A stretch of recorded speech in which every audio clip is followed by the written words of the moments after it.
Right. Good morning. It's September 30th, 2025. It's a little bit after 9 o'clock, and you're at the Stanislaus County Board of Supervisors meeting. If you would, please stand for the Pledge of Allegiance and remain standing after for the invocation by Pastor Patrick Nagel with Redeemer of Modesto. I pledge allegiance to the flag of the United States of America and to the republic for which it stands, one nation, under God, indivisible, with liberty and justice for all. Join me in prayer. Father, we just want to begin with gratitude this morning. I just want to thank you for a full room with a joyful buzz. I want to thank you for our leadership. I want to thank you for the opportunity to gather here freely in safe quarters. And Lord, we just thank you that we have a community that is working together to seek the good for all. We pray for your help, your guidance, your wisdom, your patience, your grace, and your goodness to be bestowed upon our leadership and our community through these proceedings and the ones in the future. Lord, we pray for everything to be approved with a clear conscience and double approval.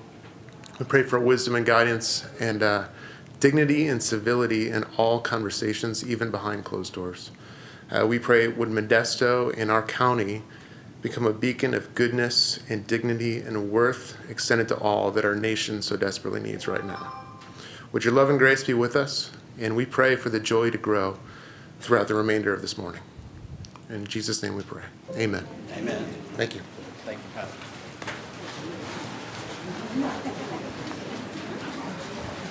Thank you for that prayer. Our first up is a presentation recognizing 2025 Italian American Heritage Month in Stanislaus County, and Supervisor Vito Chiesa will be presenting. Okay, yeah. Melanie Parker Gomez, President of Order Sons and Daughters of Italy, Modesto Lodge 2021. Buongiorno. Good morning, Chairman Buck Condon and board members. My name is Melanie Parker Gomez, President of the Order of the Sons and Daughters of Italy in America, Modesto Lodge 2021. Today, I would like to share a brief summary of the Italian immigrant. Italians first came to America as early as the 17th century. America was named after the Italian navigator Amerigo Vespucci. In 1792, New York City celebrated Christopher Columbus in honor of his voyage to America. In the early 1800s, more Italians began migrating to the United States, with a significant increase in the late 1800s, early 1900s. My great-grandparents were part of the 1800 migration of Italians here in America. My nonno, grandfather, is a first-generation native Californian and a native San Franciscan. Today, my family is 5 generations of Italian Americans. My grandparents wanted a better way of life for their families, away from poverty and political strife, as so many Italians experienced in their native land. The California gold rush in the 1850s saw a wave of Italians settling in the Sierra Nevada foothills and the Central Valley. The Central Valley provided the climate and the rich farmland similar to the land they had left behind. When Modesto was founded in 1870, the Italian immigrants began moving to Modesto to live and work here in agriculture and start new businesses. There are many Italian-owned companies that exist today in Modesto. Just to name a few, in 1925, the Shabika family moved to Modesto. By 1936, they began their olive oil making business. Today, it is still the California continuously olive oil producer in the United States. In 1933, E. and J. Gallo were founded in Modesto. Today, they are still a family-owned business, and Gallo is the global leader in the wine industry. In 1905, the Order Sons of Italy was established in Little Italy in New York City. In March of 1952, the Order Sons of Italy, Modesto Lodge, was founded. 2016 brought a name change to now we are called the Order Sons and Daughters of Italy in America. Today, the Modesto Lodge is active and thriving with a presence here in Modesto. We are members of the Modesto Chamber of Commerce. We continue to provide scholarships to our high school seniors of Italian descent and contribute to local charities in our community. Our lodge is requesting the Stanislaus County Board of Supervisors recognize our lodge and proclaim October as Italian American Heritage Month. Thank you for allowing me to share a little bit of our heritage today. Grazie mille. Thank you.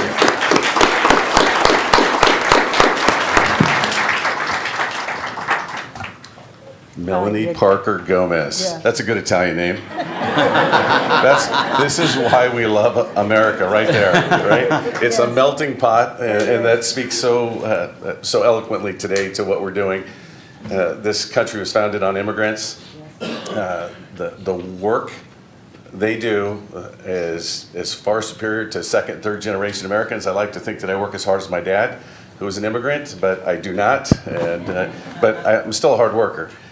So here's something really quickly. So we are proclaiming October, and we're in September, but we had to do it today for a certain reason. But Italian American Heritage and Cultural Month. I just want to point out that 5 centuries ago, Christopher Columbus left Genoa, Italy, right? He's the son of Genoa, Italy. My dad left Genoa, Italy with Sandro Bulgari on December 3rd of 1952, so I am a first generation American. That was 72 years, 9 months and 27 days ago. So 5 centuries to 72 years, not bad. But I'm so proud of what you do to keep the heritage alive. We do this with different folks, different nationalities, and what happens is we always talk about the culture. Right, people bring their culture, and what we're losing is that people don't continue their culture. And if it wasn't for groups like yourself to do that, it would just slowly die, and everyone would be just like me and my kids. My son's name is Teo Chiesa. There's a little town above Salvagnashi where my dad was from. It's the town of Teo, and so I named him. So he's got this big Italian name, and he's 25% Italian, right? And I'm only 50%. My dad married a nice little gal who lived over on Oak Street here in Modesto. And so we have the same blended culture, and that's what makes us so great. So again, on behalf of the board and our other Italian, Chance Condit, and myself, so I want to remind everyone of something Jim DiMartini always used to say when we would be handing this out, is that there were 2 Italians, DiMartini and Chiesa, on the board, and he said, one more, and we're going to start printing the agenda in Italian. So we traded out an Italian for an Italian, so we didn't quite get to 3, but we're trying really hard. So again, on behalf of the board, congratulations. Thank you for all you do. Thank you so very much.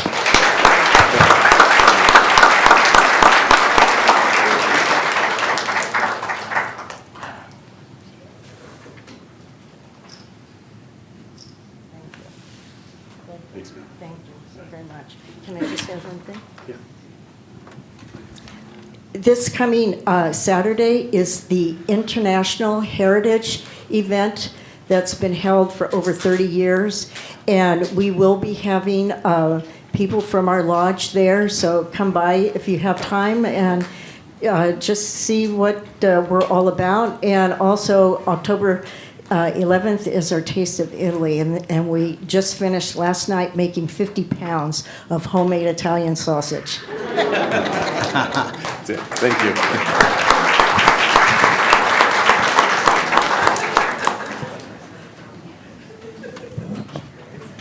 All right, next up on the agenda, we're going to be recognizing multiple employees for their service awards of 25 years and 35 years respectively. And Ruben, you are up.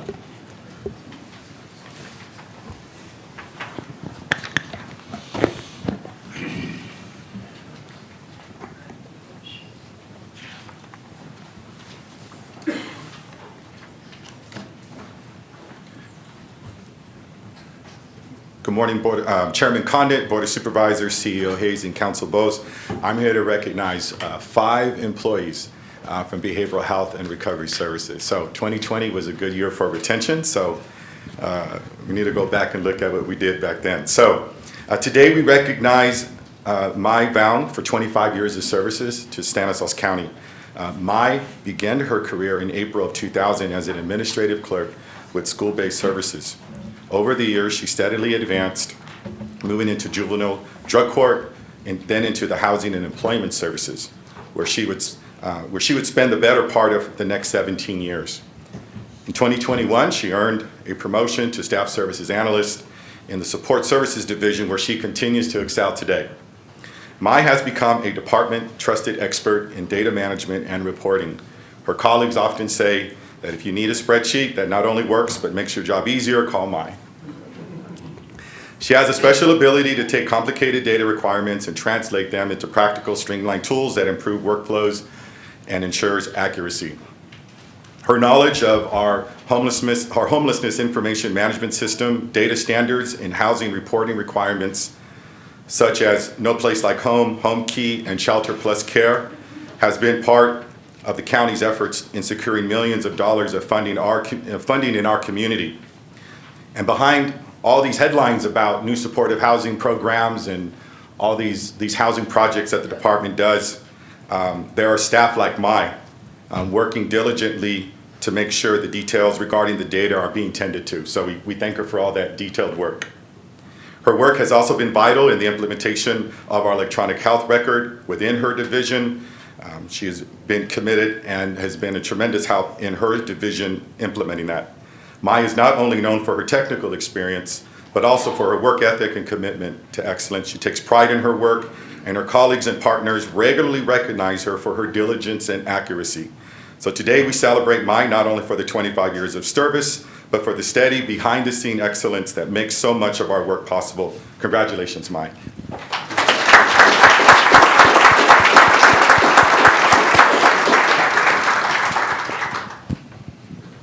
Maya, thank you so much for using your expertise to serve the people of Stanislaus County, not only our youth and our homeless, but using your expertise, making the county run better. And thank you very much. Would you like to say a few words? I'd like to thank the leadership in our department for giving me the opportunity to learn and grow, and the mentorship of Sheila Allen, which she's not here today, for the opportunity to learn. If it wasn't for the leadership we have, I wouldn't be here today.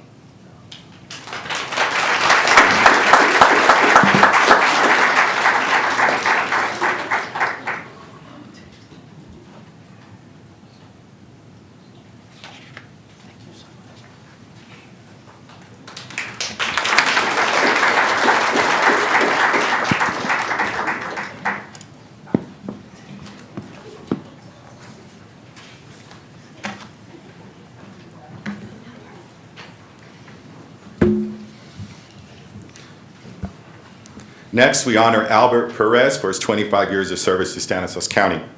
Albert began in June of 2000 as a behavioral health specialist with our Pathways to Wellbeing program. Within a year, he was promoted to BHS 2 and went on to serve in both juvenile justice programs and Pathways to Wellbeing, where he remains today. As with many BHS employees or behavioral health providers, Albert's career started at one of our community nonprofit organizations, where his talent and commitment to youth quickly stood out. That early recognition of his dedication opened the door for his long and successful career here at Stanislaus County. Unique about Albert is he has dedicated his professional life here at BHS mostly to serving children within juvenile justice system and the child welfare system. This work is never easy, it's really challenging, it requires patience, empathy, and resilience. But Albert, amongst his teammates, is known to show and do the work with compassion and consistency in the lives of the young people and who face some of the greatest challenges in our community. His dedication has not only supported countless children, but also have strengthened families and community systems around them. Albert is currently part of our Pathways to Wellbeing After Hours programs, which shows his commitment to responding after hours to those in need. His colleagues describe him as a responsible, reliable, consistent professional, And at the same time, he's flexible, easygoing, and a true team player. In a field that can often be unpredictable on a day-to-day basis, Albert is a steady presence you want on your team, as reported by his team members. Today we celebrate not just the length of Albert's service, but the depth of his impact. For 25 years, he has been an advocate, a mentor, and a trusted colleague. Albert has dedicated his career to helping youth in our community, and his contributions will continue to be felt for years to come. Albert, thank you for your unwavering dedication, and congratulations on this milestone.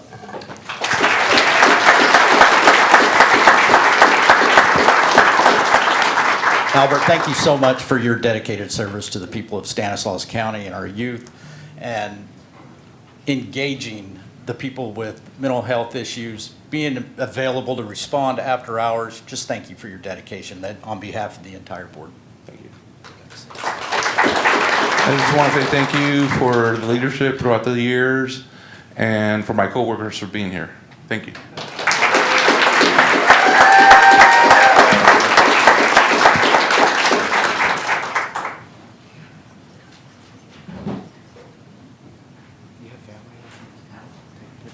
No.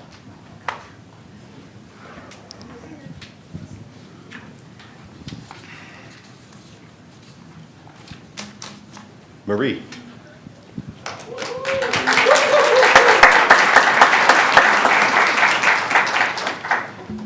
We now celebrate Marie Randolph and her 25 years of service. Marie's county career began in 1998 with Behavioral Health and Recovery Services, working in the outpatient pharmacy and West Modesto Regional Services. A few years later, she joined the Department of Environmental Resources, where she supported the Milk and Dairy Division. By 2005, she was promoted to Administrative Clerk 3, and in 2025, she came full circle, returning to BHRS, where her career began, this time as part of the Fiscal and Administrative Services Division. Along the way, Maria took some time away from the county service to focus on raising her children. And while she states she was quite happy during her years at the Department of Environmental Resources, a colleague saw her potential and encouraged her to apply for a position within BHRS's funding development program. That encouragement set the stage for her eventual return to Behavioral Health and Recovery Services, where she continues to make an impact today. Marie's path reflects both versatility and her commitment to public services. She has served in multiple departments across different programs, but with always the same hallmark qualities as reported by her teammates: integrity, dedication, and respect. Most recently, she volunteered for the Adopt a Unit program at Dignity Village in Modesto, a transitional housing site supported by BHRS. Through her volunteerism, Marie has touched lives directly, showing the same compassion and commitment in the community that she brings to her work. Maria's story is a reminder that county service isn't just about the work we do at our desk. It's also about the lives we touch, the programs we sustain, and the values we carry with us into our communities. Today, we thank Marie for her 25 years of extraordinary service, and we are grateful she has come full circle back to BHRS. Congratulations, Marie.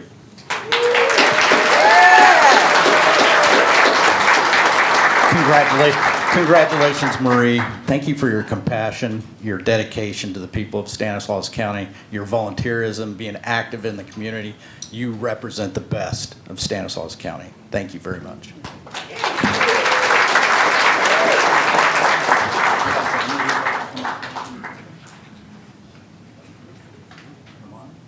Call him up. Yeah. You look great.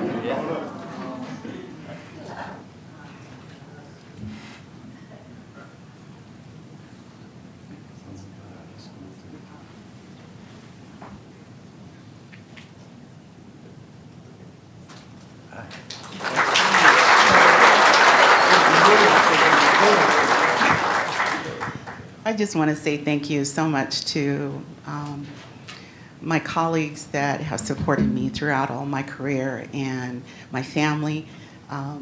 It's been a great 25 years. It's been really fun learning all the different things that I've learned and the challenges that I have really been given in these last couple of months in my new job. So I thank you so much for being here and supporting me. Thanks.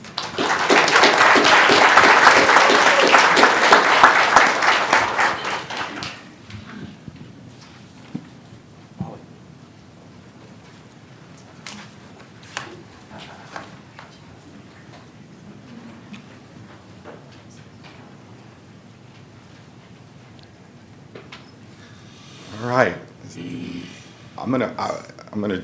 Your name, we know Molly as Molly, not as the Amadita Rodriguez. So it's kind of funny calling her by her real name today. So next we recognize Amadita Rodriguez, known to most of us as Molly, for 25 years of service. Molly's county journey began in 2000 as a community service technician, and she was part of the original staff that launched the Behavioral Health and Recovery Services Access Line, which at that time was located at our psychiatric hospital, Stanislaus Behavioral Health Center. Within a year, she was promoted to CS2 with StanWorks, and she reminded me that when she left, they replaced her with 2 people. By 2006, she had advanced into the role of behavioral health specialist with the kinship program, and by 2007, she was promoted again to BHS2, working with Child Protective Services. Today, she serves as a BHS2 with our Substance Use Disorder Care Coordination Team. Over the years, Molly has left her mark in many important programs. She has a history of trying new things and stepping up to help launch services. She was not only involved in the creation of the county's Access Line, but also in the launch of the CPS Substance Use Disorder Liaison Program and the Juvenile Probation Steps to Freedom Program. She has been a skilled facilitator, a trusted colleague, and above all, a compassionate provider. Molly's colleagues describe her as a wealth of knowledge, both in resources and in clinical intervention. She has a gift of engaging clients with dignity, respect, and gentle compassion. She sees people as individuals first, and she brings both passion and drive to every interaction. And beyond her very professional contributions, Molly is also affectionately known among her coworkers as the snack queen, always ready to share a treat, brightening the day of those around her. I met with the 5 of our honorees today, and we had a great meeting and just went down memory lane, all of us. I actually, I think, was hired during that time too. And one of the things that stood out, as with all the conversations with our employees, as they talked about their career and they talked about their accomplishment, the joy and the excitement that you felt in the room. It was a great conversation. And as we took the trip down memory lane with Molly, it was noticeable how much appreciation Molly showed for those early years of starting these programs and for the learning and innovation that came with them. Her work in the SUD coordination team reflects her ongoing commitment to serving individuals struggling with substance use disorder. Molly, your 25 years of services reflect a career defined by compassion and advocacy on behalf of the county and the community. Thank you for your extraordinary contributions, and congratulations on this milestone.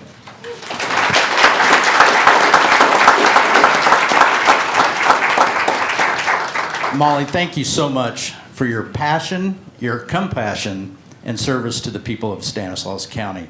It's obviously you've made a big mark wherever you've worked. And we could use some snacks up here. Would you like to say a few words? I'd like to thank everyone who's given me this opportunity to be here for 25 years and actually have tolerated my quirkiness. But I always wanted to see how I can reach people. My career actually was starting as a teacher, and I don't know why God sent me in this direction, but He did, and now I know why. I would have never had the opportunity to meet each and every one of you, the people that I serve, the people that I get to work with.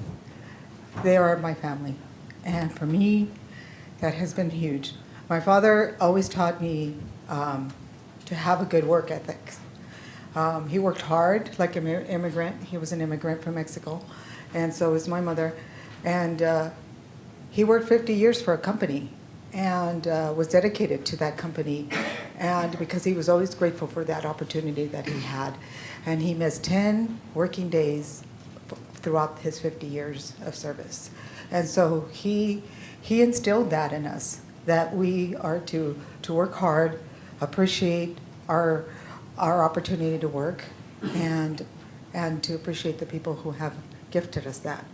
And I know why God sent me this way, because I can see every individual with compassion and love. You know, when my perspective was so different. You know, driving over here, I was thinking 25 years, you know, that's a long time. But what I gained is so much more. And when I saw a homeless, cross my way, I can feel the grace of God through me, looking at that homeless individual with love and compassion, and just wanting to make a difference in his life in some way. And that's where my heart is. And now I know why I didn't go through DG, even though I went to juvenile probation and was there, touched by the juveniles there. And then I grew attached at kinship with the kids there. And when they didn't want to let me go, I said, oh my God, it's going to be my last day here, and I'm transferring over to CPS now. What am I to do? How am I going to detach from these children? Because it's so hard, because they have a lot of abandonment issues, and I'm just going to be one more. So then I thought of Nanny McPhee, and we showed the Nanny McPhee movie, and I said, see, you learn what you can from me, and you take it and you teach it to someone else. And that's what my purpose is. And so we ate pizza and we had fun, and it was a beautiful party. And I was able to leave a little bit more content because I grow attachments. And throughout my 25 years, I'm proud to say I raised my children here. I have RJ, I have Dominic, I have my son Anthony, and my daughter Anna, and my missing Anna Marie, and my missing Marisol, who are not here today, and my husband, who have been very supportive. And every time, it was like theme day, I would go out and go all shebang. For the Steps of Freedom, I created a beautiful Academy Award for the 10 graduates that graduated from that program, the juveniles, and they were so proud of themselves. And I looked for Emmy Awards for them at the thrift shops. I was like going gung-ho on the red carpet.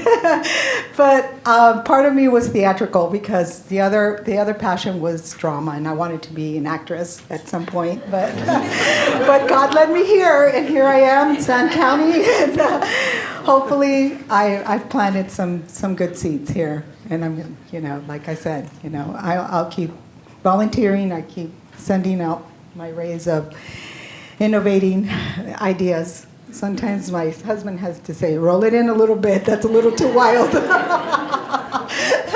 So he grounded me a little bit. Thank you. Thank you, everyone.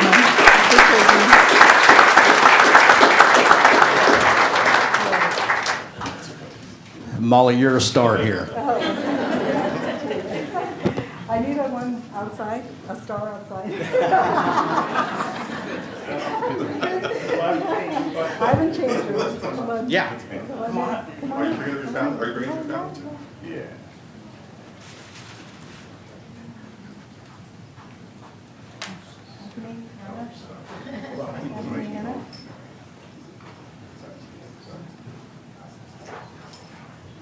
I'm trying to go past the least resistance.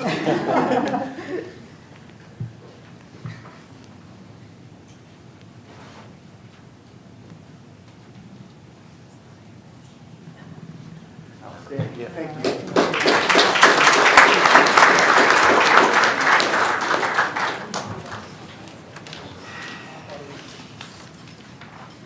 Janine.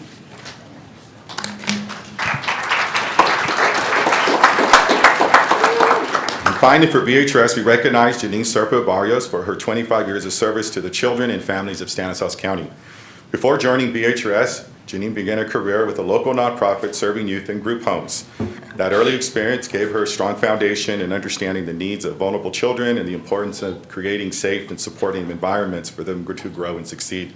She joined BHRS in 2000 with school-based services, providing direct support to children in schools throughout the county. In 2021, during the realignment of BHRS, she transitioned into the early intervention program with the Children's System of Care, where she continues to work today. Janine has dedicated her career serving children, youth, and families with compassion, reliability, and commitment. She is the kind of colleague every team values, flexible, approachable, and consistently positive.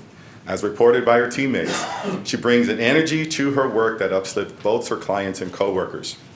One of my memories of Janine was when the department was facing restructuring several years ago. We had to make some difficult decisions about just where people would be going. Janine's name surfaced in those conversations, not in the context of the cuts, but as someone whose dedication to serving children was indispensable in our school districts. That kind of reputation is earned only through years of trust, consistency, and meaningful impact. For children and families, Janine has been an advocate and an ally. She has worked tirelessly to help students secure the supports they need at school, from classroom accommodations to ongoing mental health services.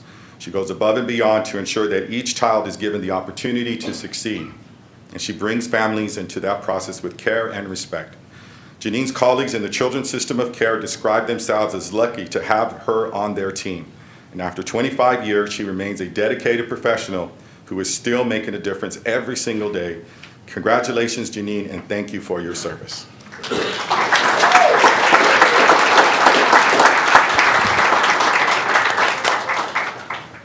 So I've known Janine for a minute or two, and she is just a kind and compassionate person who believes in helping our youth, children, and families, and she does such a great job at it. We just here at the county want to say thank you for what you do. I don't know what else to say about that. All of the work that our employees do in this area, there's not much more we can say except for just thank you. Would you like to say it?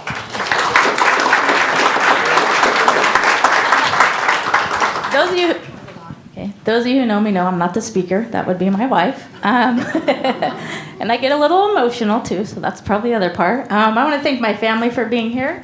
The board, obviously, for recognizing us. That's great and amazing. And all of everyone that's here for the county, not just for me, for everybody who's here getting an award today. And our leadership, I look around and I see all of them that I've come across through the years in different capacities, and it's amazing to see you guys here, and you've all touched me. I've learned something from every employee I've met, everybody I've worked with. Big mentors, I just want to give a shout out to one who's no longer here, Nancy Milbury, and Robin Johnson. So thank you guys, and it's an honor to be up here. Get this.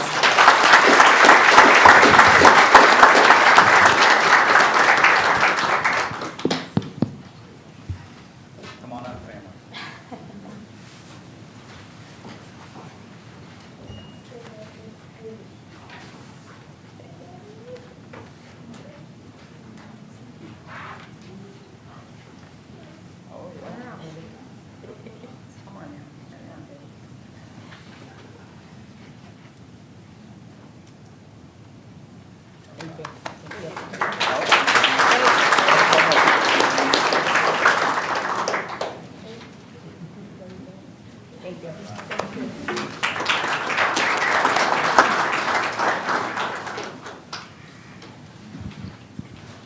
Next up is Christine Hooper.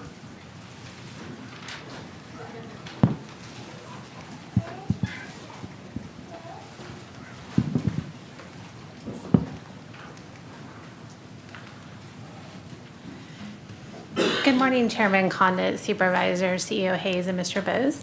I'm here today with Robin Axton to celebrate her 35 years of service, which has all been at Community Services Agency.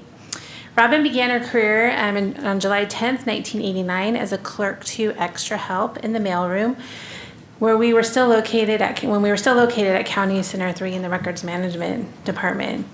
On March 26, 1990, Robin promoted to Typist Clerk 2, and on March 26, 1991, Robin became a permanent employee. Robin was part of the employees to move to the Hackett main office during its inauguration in 1994 and continued working in the mailroom. On May 9, 2000, Robin promoted to Administrative Clerk 3 in Records Management. In July 2002, Robin joined the team in main reception and stayed in that role until January 2006 when she transferred to the Quality Control Hearings team as an Administrative Clerk 3. For the past 19 years, Robin has been part of our state hearings unit. Robin is an integral part of the team, making sure hearings are assigned timely and hearing days run smoothly. Robin has a comprehensive understanding of administrative processes and hearing protocols, and her attention to detail and unwavering reliability have made her a valuable resource within the unit. Robin's longevity in this role is a testament to her adaptability, knowledge, and contributions to the hearings unit. Robin exemplifies the highest standards of administrative support and public service. Robin is a friend to all of us that she comes in contact with. Robin is caring, supportive, and friendly. She makes a point to greet everyone. She knows everyone's name, their children's name, their favorite teams, favorite sports. She is definitely a ray of sunshine in our office. Robin is also a licensed ham radio operator and is part of the Stanislaus Amateur Radio Association. Robin checks into the radio during morning and afternoon commute times and is known to notify her coworkers on any travel delays. Robin is a leader at CSA. She might not have supervisor or manager in her official title, but her coworkers go to her for help, kind words, and her positiveness when they are having a bad day. And this is speaking from personal experience because I always feel better after chatting with Robin. Her coworkers have shared that she makes the office an inviting space where they feel comfortable and cared for. Whether it's checking in with her coworkers or asking about their family, bringing in candy during deadline week, she truly cares about her coworkers' mental and physical well-being. Her coworkers call her Robincita, or MG, which is Mother Goose for short, and shared she is a really good friend, no longer just a coworker. Robin is an inspiration to us all, and her smile and friendly work makes for a better day. Congratulations on your 35 years, Robin.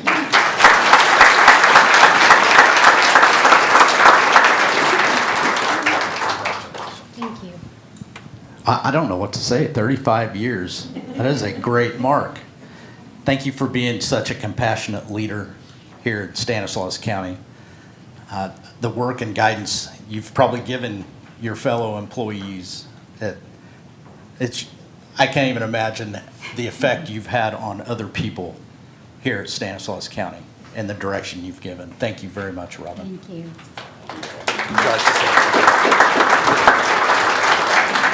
I wanted to thank everybody at CSA. I know I've been there a long time. Clerical work has been my strong point and stuff, and I enjoy the leadership at CSA. I've always been comfortable. They're like my second family type thing, and my coworkers are my second family too. And and then everybody throughout the county. I do kind of know everybody's face around CSA, but everybody's retired and stuff, and some new people have been coming in, and so hopefully I'm trying to do five more years, but we'll see and stuff. I'm still young, so but anyway. But thank you everybody at CSA.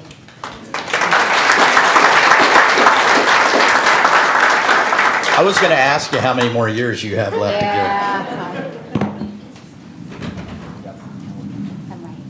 My crew.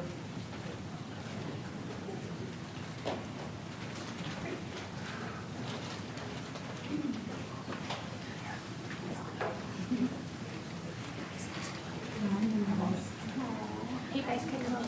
Thank you.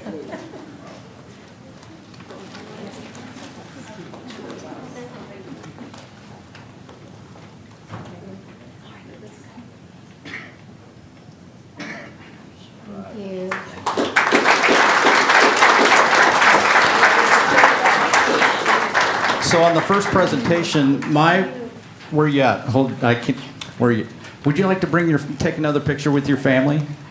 I didn't give you that opportunity. I'm sorry. Okay. All right.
We're going to wait just a couple of minutes to have our supervisors return. Yeah.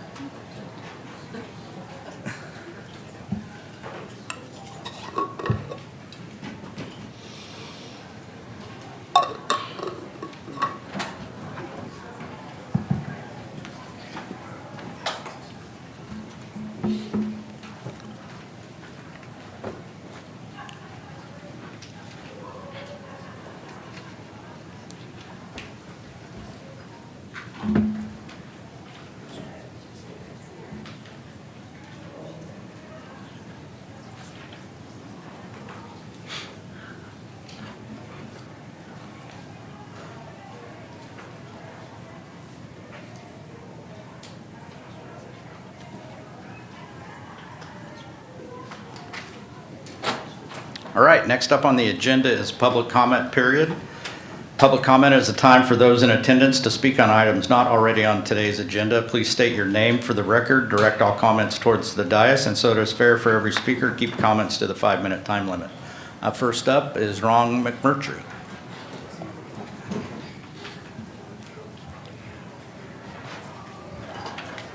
Okay, we can try this. Okay. Thank you, Mr. Chairman, members of the board. Ron McMurtry here. So I have a little speech. When the Ralph Brown Act of 1953 was voted into law, it was purportedly done in response to corruption on the local level. Citizens felt their voices and contributions were falling on deaf ears and were certainly not aware of back alley deals being made or even who these special interests were. This was certainly pitched as a good thing, and in many ways it was. I'm only speaking to the board and public right now because of requisite public comment period triggered by the Brown Act. I appreciate this opportunity, but I want to, okay, this is not working. Oh boy. Okay. Okay, sorry. I appreciate this opportunity, but I want to make sure members of this board and the public are aware that this can be a hindrance to good government as well. I have expressed disdain in the past about 3-2 votes and 4-1 votes by this body that legally puts recommendations into force. Each of you behind this dais makes unique contributions, institutional knowledge which benefits Stanislaus citizens. When some members ignore the concerns of others, they are imprudently neglecting legitimate concerns in favor of political expediency. Granted, many times in the past, supervisors have declared good faith intent to address those concerns, but these are hard to follow up on. Where the hindrance comes into play is that dang it, okay, I thought this would go smoother. Yeah, expediency. Okay, when the hindrance comes highly is that the Brown Act does not permit elected officials to sit together quietly to hash out a solution that satisfies everyone and thus more likely serves the public interest. At the very least, I would like to see department heads notice a problem ahead of time and facilitate communication of concerns or give this board time to add a public discussion item to get better feedback. It is my understanding. Why is this? Okay. Oh, okay. I'm not going to be able to give this whole thing. Okay. Okay. So the Brown Act imposes transparency on local government, but these rules do not apply to the central government, namely the state assembly and Senate. For instance, the recent passage of Assembly Bill 144, which is a budget bill, does not have the same requirements for public scrutiny as other kinds of legislation. In a small-minded attempt to foil U.S. HHS Secretary Kennedy's efforts, riders were added to the bill, which states that the California government officially refuses accepting the recommendations of the CDC and various federal medical advisory groups. I admit we live in a tangle of chaos and rhetoric under the current administration, but my research and understanding of academic rigor shows that Secretary Kennedy's actions actually have some merit in this case. In a petty feud between the major party duopoly, California's legislators have decided to ignore real scientific evidence to the detriment of its residents.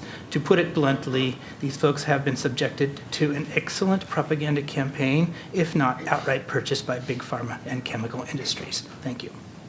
Thank you, Ron. Next up is Susan Beasley, International Festival.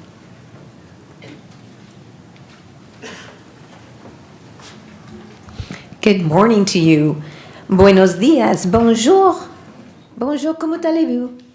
These are the greetings that we're going to be expressing to each other on Saturday, October 4th, as we welcome the world here in Modesto at Crescenta Park for the 32nd Annual International Heritage Festival. And I'm here to invite each one of you and all of the residents of Stanislaus County to join us as we take an imaginary trip around the world. We're going to be at Crescenta Park from 10 a.m. to 4 p.m. A beautiful, colorful parade of flags at 11 a.m. will be part of the opening ceremonies. We have a young lady from Opera Modesto, Bella Avila, who will be singing our national anthem, and our Johansson High School Jazz Band Combo will be performing for us as part of that opening ceremony.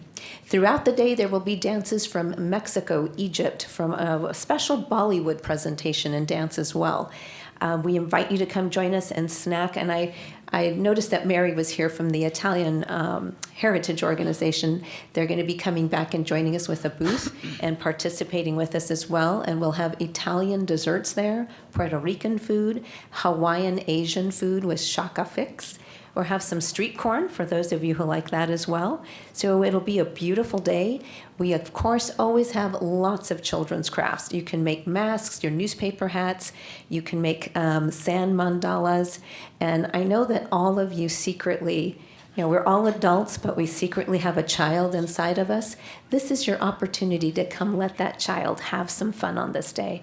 And it's an opportunity for us to come together as community, put aside all of our differences, and just come celebrate who we are as individuals, our heritage of our grandparents, great-grandparents, but also celebrate what unites us, which is our American heritage and the reason that we're all here in this wonderful country. So again, this Saturday, Crescenta Park, downtown Modesto, 10 to 4, 11 a.m. is the opening ceremony, and we would love to have someone there be part of the ceremony if you'd like, representing your heritage or giving a welcome on behalf of the county. We would love to have you, and please help us spread the word. Thank you. Thank you, Susan. Thank you for being here. That was my last public speaking card. Anyone else in the audience would like to speak on any item not on the agenda? Come on up.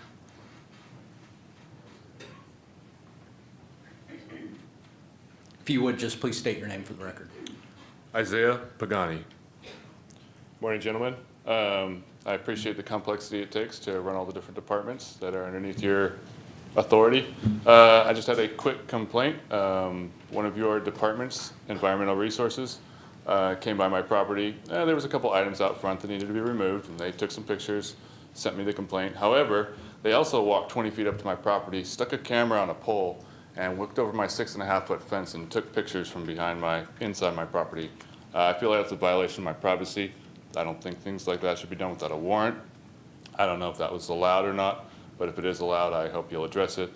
If not, just please ask them not to do that again. I mean, my wife could have been sunbathing in the backyard. That's a permitted fence. I felt like I appreciate zealous public servants, but I felt like it was a little bit too far. Do you guys need me to do anything with that, or? If you would just go to the back of the room, and we're going to have Rob meet with you in the back. Excellent. Thank you, gentlemen. You bet. Any others like to make comment about items not on the agenda?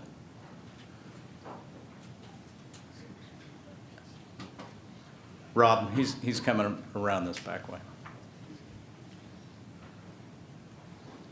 Any others? All right, I'm going to be closing public comment, moving to the consent calendar. Before the board takes action on the consent calendar, does anyone in the audience wish to provide public comment on any matter on the consent calendar? Seeing none, I'm going to bring it back to the board. I know we have B16 that is going, you want to make a comment on B16? Okay. Okay, take a motion on the consent calendar other than B16. Make a motion to approve.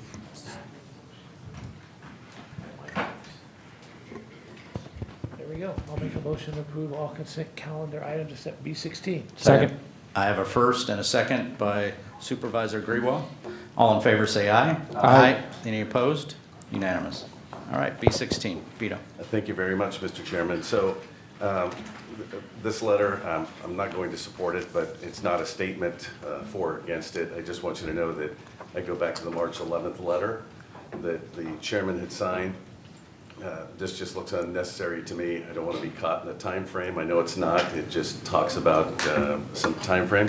But again, I think as soon as practicable, that we can get the CAD-to-CAD system together. I'm good with it. I don't want to, again, I'm not making a statement against Oracle or Central Square, but we have what we think are our requirements, and this is, I still try and figure out exactly what this is for, but I'm just not going to support it. Thank you, Vito. Any others? Any public comment on B16? Okay, bring it back and look for a motion. Motion to approve. I have a first and a second. All in favor say aye. Aye. Any opposed? No. All right, 4-1. All right, moving on. Discussion items. Approval of the recommended policy changes to the, am I off? No. Approval of the recommended policy changes to the Audit General Assistance Program to ensure program sustainability and mitigation and negative impact to the county general fund. Christine. Am I off? Yeah. I thought Number that 6. felt weird. Yeah, sorry, turn the page. We're back to 16, or 6, excuse me, and we're going to be going into session, sitting in as the in-home supportive services public authority. And we will call that to order. And moving into consent calendar. Anybody would like to pull any consent calendar items? No? Any public comment on consent calendar items? I'll bring it. Go ahead, come on.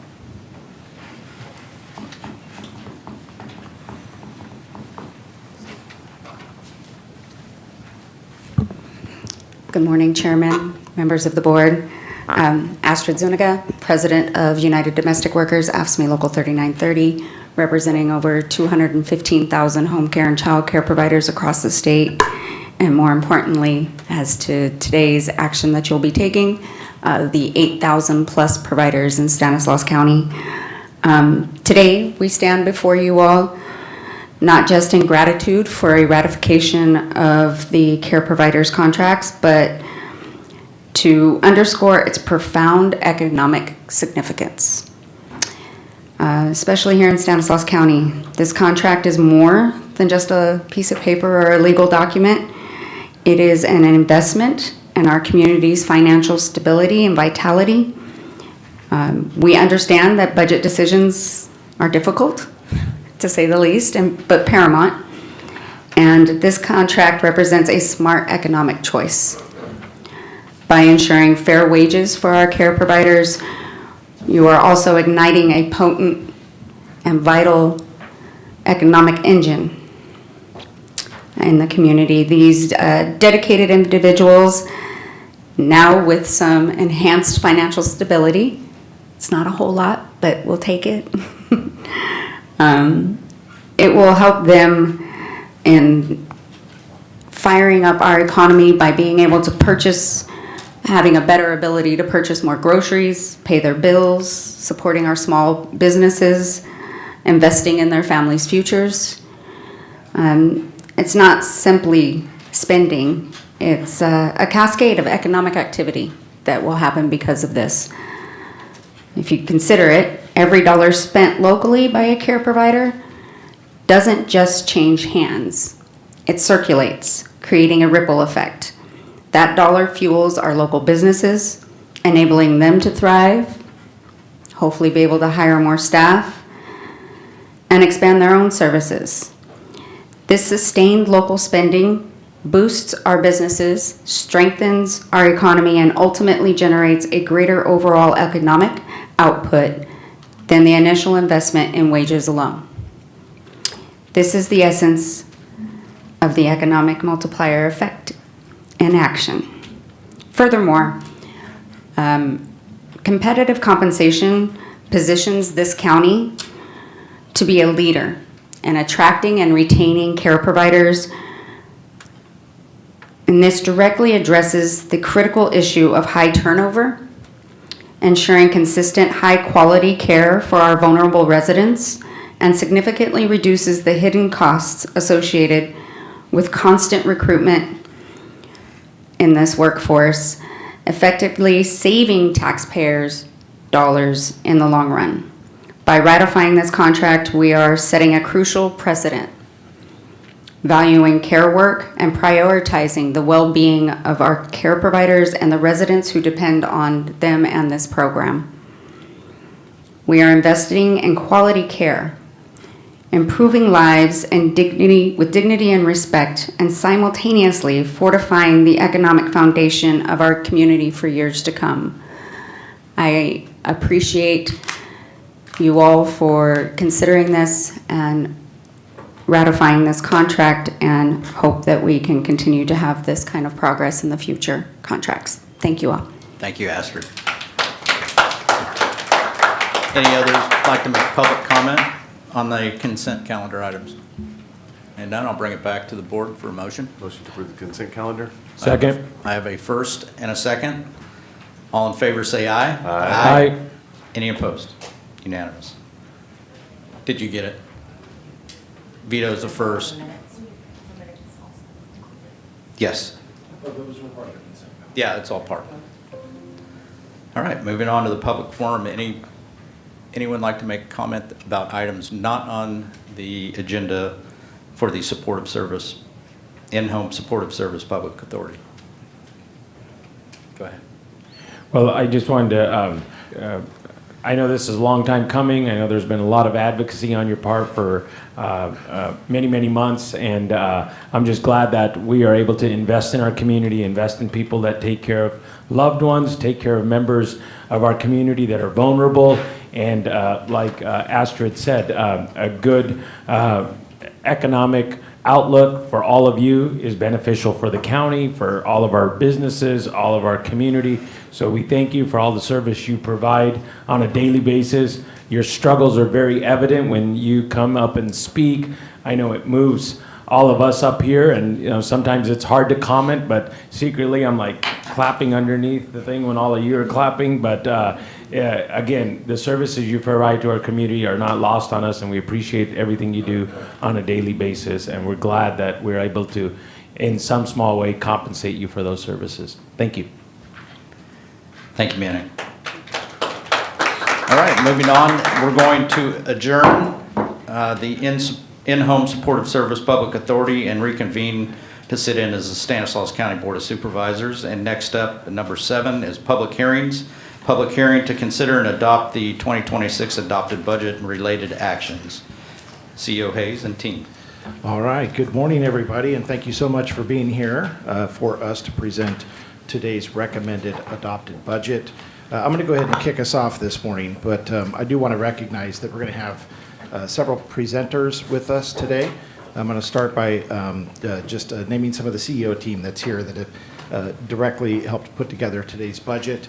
That includes Patrice Dietrich, our Chief Operations Officer, Jewel Ward, Deputy Executive Officer, and Senior Management Consultants Joshua Woolworth and Patrick Kavanaugh. And we also have Senior Management Consultant Jennifer Hawkes from our HR team with us this morning as well. They are supported by a lot of folks in this room and others that may be watching remotely as well. So I do want to thank this.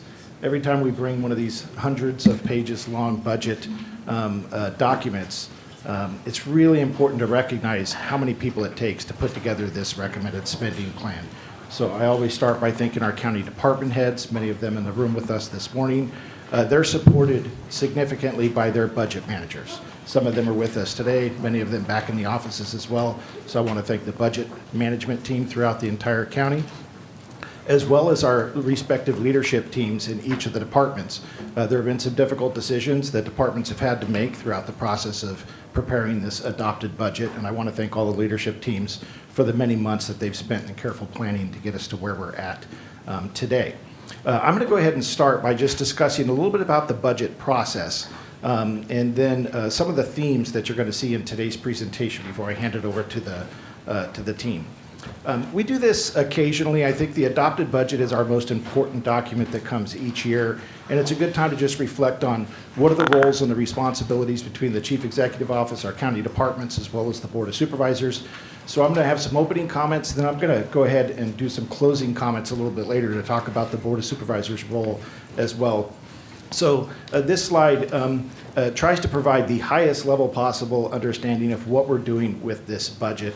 And it essentially is a balancing. It's a balancing between our available resources and the needs of the organization as put forward by our county departments. And just some of the themes that you're going to hear in today's presentation. So it always starts with our revenue projections. That really sets the theme for every individual budget cycle that we work on. And what you're going to hear in today's presentation is that our revenues are really flattening out. There'll be more detail associated with that, but that's not an optimal starting place for us after many years of revenue growth. It's also not unexpected that after all those years of revenue growth, we're going to see a flattening out. And that's what's occurring at the start of this budget. Also reflects what you might see in the larger economy, and particularly the regional economy as well. The next source of resource that we really look to set the tone for any budget exercise is our fund balance. And you're going to see that we have drawn down a significant amount of fund balance over the last couple of budget years. I also want to tell you in advance, it was very strategic that we drew down our fund balance. We made some intentional recommendations that this board supported to pay for some one-time needs in the community, as well as make some workforce investments along the way. But you're going to see that our fund balance has come down as expected. What you're also going to see is we always bring you projections on our long-range model. What do we believe is going to happen over the next 5 years should all things come to pass in the budgets that we have before you? And one of the conclusions that you'll hear, particularly for me at the end of this process, is that the long-range model is where you really see the notes of caution that we need to pay attention to, and that are really guiding our recommendations to not enhance any service levels at this time. Particularly, you're going to see a long-range model that does support our conclusion that we would not recommend any additional spending be increased in this particular budget before you today. So you'll see more information about that as well. Going on to the organizational needs, so you balance all of that. That's the beginning of the process. That sets the tone. That sets the, I guess, the playing field upon which we build a budget. But we also need to recognize the organizational needs, and they are considerate or considerable. There is a consistent pressure to try to do more based on the needs of the community.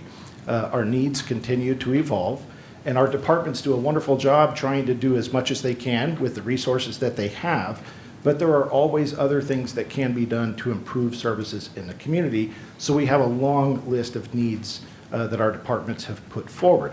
Many of those important needs are going unmet in this budget, and I just want to acknowledge that up front. You're going to hear more about that a little bit later.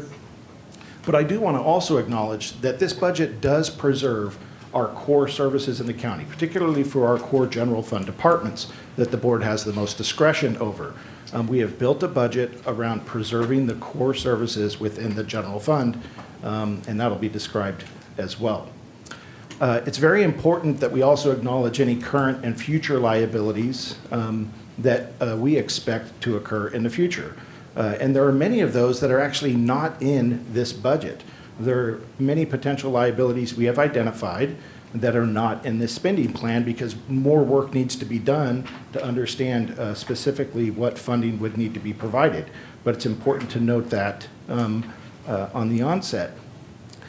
It's also important to note that the trend is kind of going the direction, an unfavorable direction as it relates to additional requests and so forth. So when you see the community going through a period of difficulty, particularly with public sector budgets and nonprofits struggling and so forth, you're going to see more and more pressure upon organizations reaching out to the county for support, and ways in which folks or organizations are hoping that the county can come in and support their needs as well in the community. We already see that occurring as well.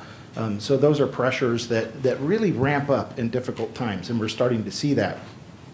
And then the last thing I want to mention as it relates to liabilities, and it does not get a lot of attention, but you're beginning to see many headlines throughout the state of California that litigation has become a significant challenge and a financial burden to public sector organizations. Stanislaus County is no exception to that at all.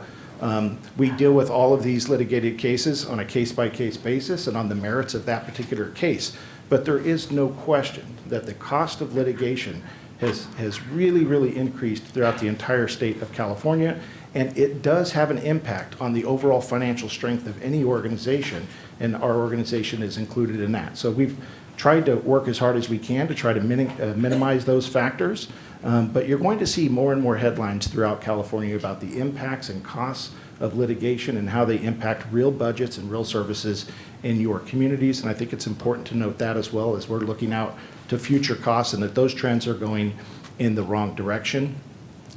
Overall, I just want to summarize before we get into the rest of this presentation that to us, budgets really do land in three different categories. There are kind of three different modes we think about in our office.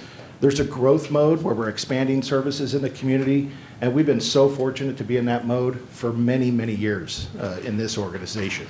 And then there's what some of us call like a preservation mode, where we're trying to maintain our status quo service levels. We're trying to make sure that we use any of our ongoing revenue growth to support the cost of doing business, which continues to climb for good reason. So even in a preservation mode, our costs will go up, the budget will increase, but we're not necessarily at a place where we can increase service levels. And then there's a reduction mode, and I think everybody's familiar with that concept. It's very easy to understand that there are times in which we will need to reduce services and actually need to draw the budget down. I mention all of this because this budget before you today is clearly a transitional budget. We're going from this limited growth mode that we've been in. Most recently, we've really ratcheted back growth over the last several years, but we've gone into kind of a strict preservation mode at this point. We are not recommending any new service levels in this budget. I think that's the first one of that nature that we've had in a very, very long time. So we're in this transition mode, and what's really important and what I'm going to talk about later is dependent upon what happens next and how the economy performs and how our revenues and resources show up, whether or not we do need to eventually get into a reduction mode or not. We don't believe we're there today, clearly, and we hope that we won't be there the next year or the following. However, the decisions we make in this budget and over the next year are really going to dictate which direction that goes. So I'll have some additional comments later, particularly on that note, and I want to thank you all for being here for today's budget presentation. I'm going to turn it over to our CEO team to take us through some of the detail.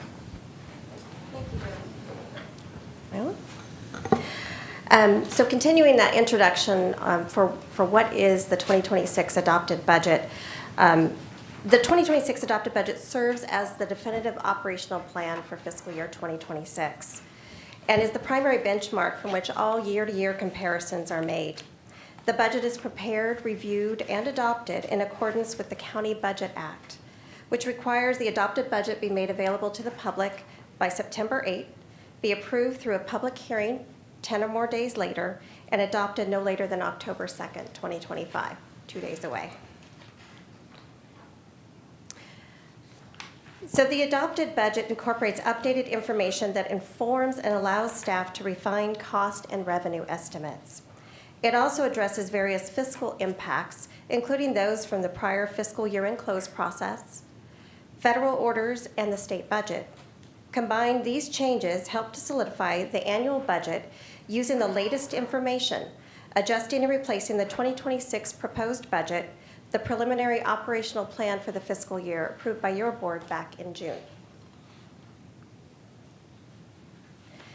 As Jody mentioned, several of the constraints we're operating under today, it's natural for the focus of an adopted budget to change from year to year depending on a variety of factors.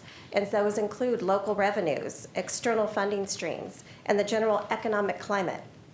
Due to various challenges that will be explained throughout today's presentation, the 2026 adopted budget is predominantly focused on upholding and supporting existing board commitments, such as standard vehicle and IT equipment replacements, annual project management, and normal operational adjustments.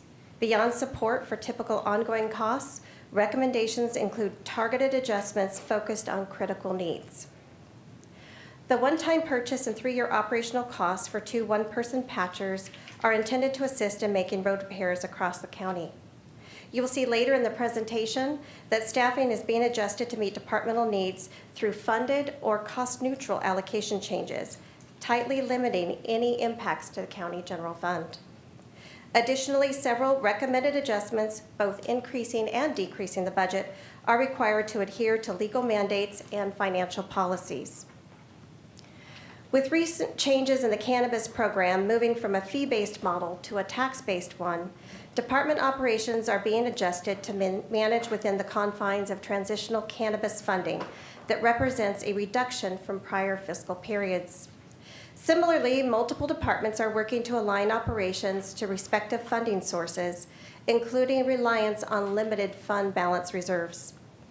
Finally, many adjustments support retirement rate increases that were not known in time to be included in the 2026 proposed budget process, updating the real cost of existing position allocations. Before we dig into the details, we'll start with just a high-level overview. In totality, the 2026 adopted budget totals $1.89 billion and supports 4,904 allocated positions across the organization. This represents a net $15.67 million adjustment to the 2026 adopted budget, or proposed budget. This table provides a visual comparison of the 2026 adopted budget to both the 2026 proposed budget and the 2025 adopted budget.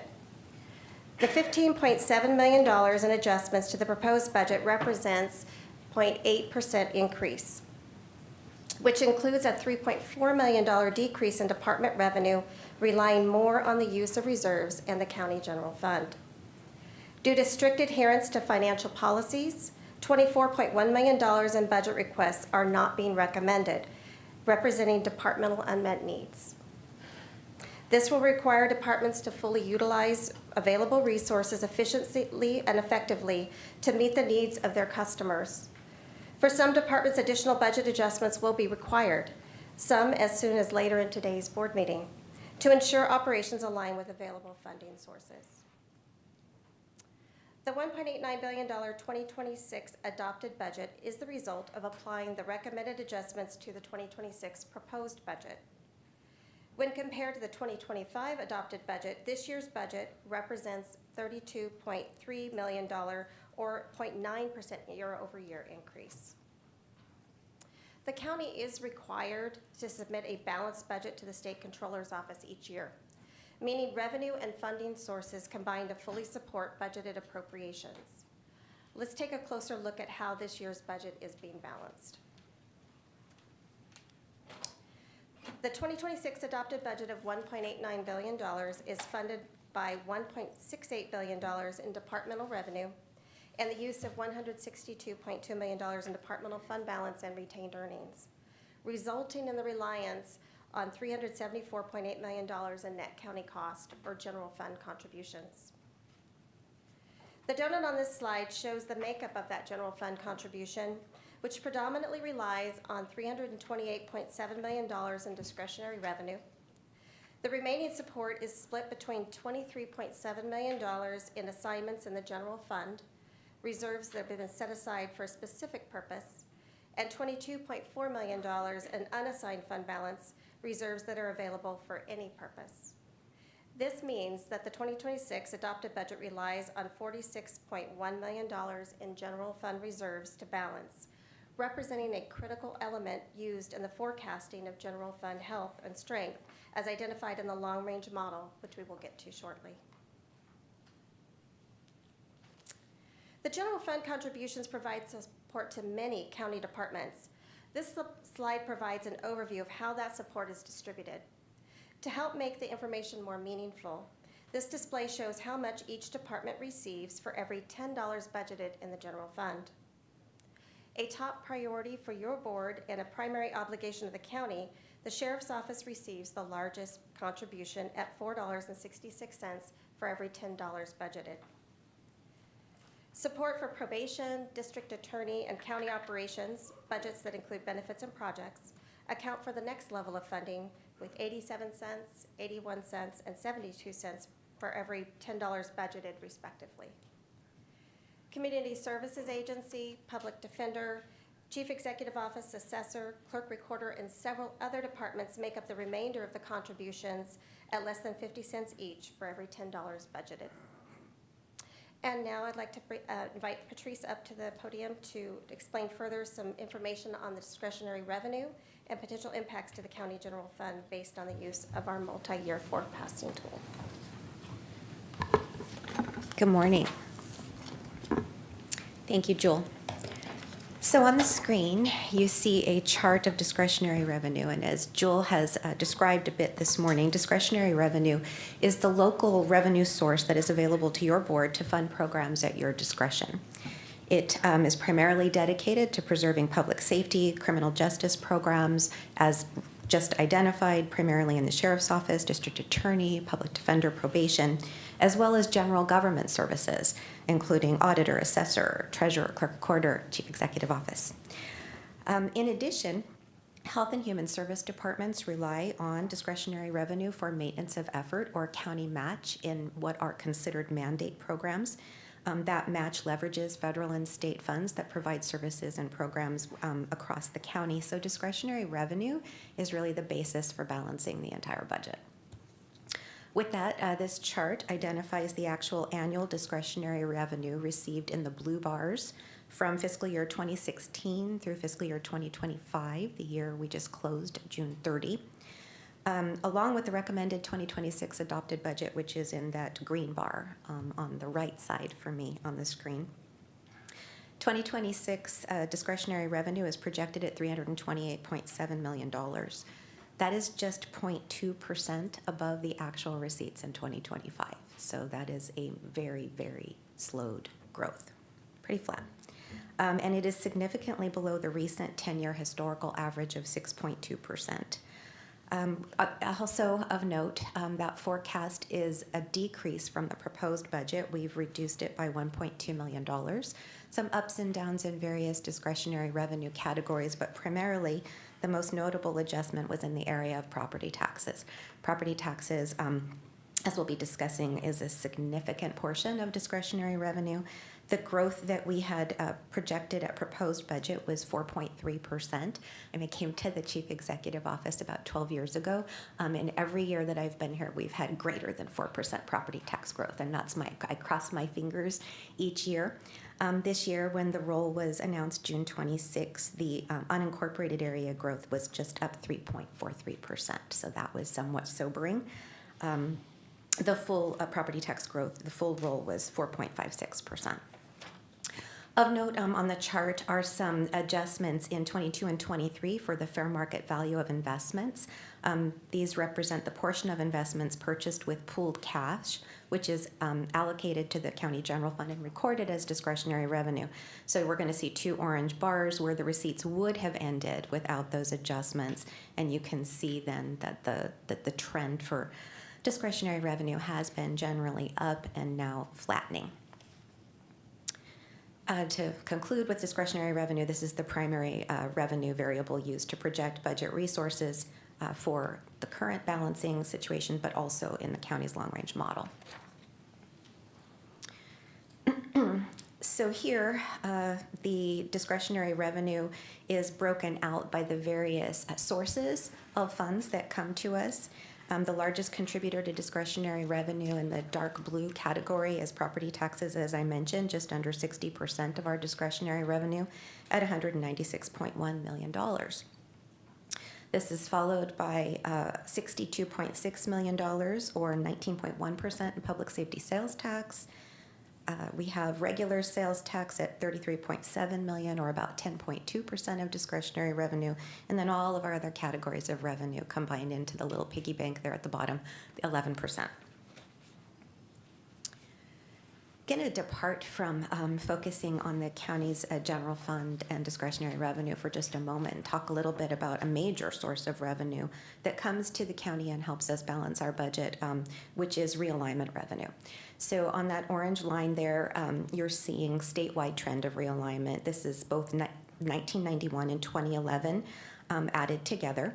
Both of those were state legislation that shifted funding and responsibility for health, mental health, social services, and public safety programs from the state level to counties. And with that transfer, then we received a dedicated portion of sales tax and also vehicle license fee revenues, VLF. The chart shows the trend from 2017 through 2025. Again, 91 and 2011 are combined there. And you can see some substantial growth in 22, 23, and now a trend back downward. Coming in on the slide now is a blue line, which represents realignment revenue received in Stanislaus County. And you can see that our local revenue trends really mirror the statewide trend. What you can't really see, because they're added together, is that 2011 has had a greater growth pattern, averaging about 6% per year. 1991 has remained fairly flat. In the 2017 year, we received about $43.1 million. In 2025, we did receive $43.6 million.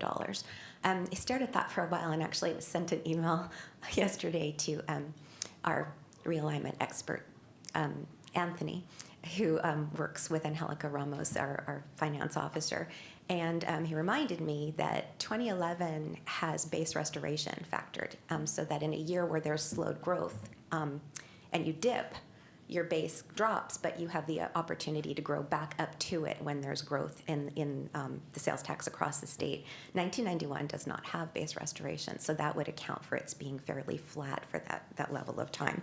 And the reason that matters is because 1991 is the primary match for CSA, Community Services Agency, Behavioral Health Recovery Services, and the Health Services Agency. And flat revenue from 2017 to now does not recognize the growth in the programs and the local match that's needed to sustain those resources. So really, given the significance of the sales tax, which is a much greater percentage of realignment revenue than the VLF fees are, until we see that sales tax growing, all of our departments and programs that are relying on this revenue stream are going to face significant challenges. And some of those have connections and mandates that back up to the county general fund. Which brings us back to the general fund and now the long-range model. And I can see the whole chart there on the screen. Our annual budget analysis, as Jody mentioned, is completed with attention to our multi-year general fund long-range model. It provides the guidance for the decisions that we make in terms of recommendations to your board. It is necessary for the sustainability of critical services to the community. And on the screen, we're showing you scenarios of long-range model impacts to the county general fund rolling from the current year, July 1 of 2025, where we have a fund balance beginning of $214 million, to the out years on the far right there, that would be the end of 2030. What have we factored into our long-range model? Well, we've made an assumption that discretionary revenue will grow 3.3% over the next 5 years on average, and that department revenue will grow 1%, which would include realignment revenues. We've also made projections that our general fund costs will grow 3.5% to 4% at max over the next several years, and in that scenario, it is going to require additional use of general fund reserves. The diagram shows you what happens based on various levels of spending. So the red line on the bottom is the line that matches the balanced budget. As Joel mentioned in the beginning, we're required to have a balanced budget. So we have to have the resources identified to support the appropriations that your board will hopefully recommend for departments. That said, we budget and we submit and we account to that red line. And it makes an assumption that we're not adding any ongoing obligations with increased costs, but that every dollar that is appropriated for departments is spent. Okay, that gives us some comfort because we don't typically spend every dollar, but if we did, and our revenues came in as we have forecast, by 2030 we will have depleted our general fund balance and be in a negative position of $95.8 million. Okay, so that said, I mentioned that we typically don't spend 100% of our budget, and so the scenarios that are displayed are adjusting in 5% increments, and they move up, so that if we spent 95% of our budget, we would have a $49.5 million fund balance by 2030. If we spent 90% of the budget, the current budget, and it continued in that vein in the future years, we would end up with $193 million in general fund balance. And if by some chance we spent only 85% of the budget authority, we would actually grow fund balance to $336.5 million in 2030. One of the things that jumps out for you when you look at these scenarios is that a 5% spending difference makes a huge impact in the general fund, and that's the difficulty when you're looking at large dollar amounts. For context, I think it's helpful to know that in our most recent year, 2025, we spent 93%, so somewhere between that blue and black line, if that continued going forward. Prior to that, we used to hover around 91%, and we were asked what would keep it status quo, and that would be, Angelica did the calculation, somewhere between 88 and 89%, just for your reflection. So what's important to note is that we will continue to evaluate that long-range model ongoing from the line chart display, and now here on screen in a more bar chart accounting mode. Again, this is focusing on the 100% budget scenario and expending 100% each year. This diagram shows that at the bottom box there that we're going to rely on increasing levels of general fund balance. 2026 adopted budget shows as balanced, and it does include the use of $46.1 million in the general fund reserves. The pausing moment there is that much of that reserve amount is for ongoing expenses. So as we move into the 2027 proposed budget, the reliance on fund balance grows, and we see $48.3 million, $64.1 million in the next year, and by 2030, a reliance on fund balance, assuming no other revenues, right, have grown and come in beyond what I've described in standard growth, of $79.8 million. So cumulatively, our budget deficit would pull $263.9 million from fund balance, which is more than the $214 million that we currently have available. That's why we do the scenarios, right, so that we can understand what's going to happen with various levels of spending. It's also important to note that we evaluate this long-range model multiple times throughout the year on an ongoing basis, so that at each budget cycle, when we're reporting to you quarterly how are things going, we're continuing to look. And there will be opportunity for reflection, discussion, recommendation, and your board direction at each one of those cycles going forward, so that we can carefully maintain the fund balance that is necessary for the sustainability of the organization. So on that, I will just mention that we have been engaged with a team of experts from the Government Finance Officers Association who is helping us identify what would be a target balance that would give confidence for sustainability by 2030. And the team's been working pretty hard on that, and hopefully we'll have an update by first quarter, mid-year at the latest on that dollar amount. And so the long-range model, as we said at the beginning, and we'll say multiple times, is what's guiding the budget recommendations and the decisions before you today. And so now I'm going to pass the presentation to Joshua, who's going to jump in and start describing what is contained in the budget for our departments. On the screen here is the 2026 adopted budget of $1.89 billion by board priority. You can see that the priority of supporting a healthy community makes up 39% of the adopted budget, with delivering efficient public services making up 23.4%. It should be noted that county operations, which contains a lot of administrative budgets for benefits and insurance and other operations that support the entire organization, makes up 16.6% of the budget. Supporting a strong and safe community makes up 21.9%, and enhancing community infrastructure makes up 12.7%. Developing a high-performing economy and promoting lifelong learning make up 1.8% and 1.2% respectively.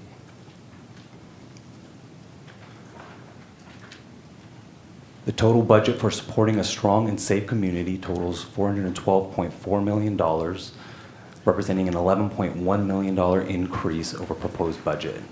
This is funded by $136.3 million in revenue, $19.6 million in fund balance, and $256.5 million in net county cost.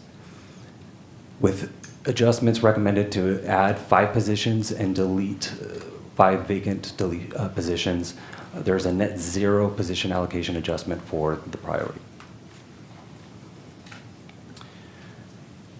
Adjustments for this priority include adjustments to support volunteer fire agencies that were impacted by the Education Revenue Augmentation Fund shift, consistent with county's contributions to fire department's policies.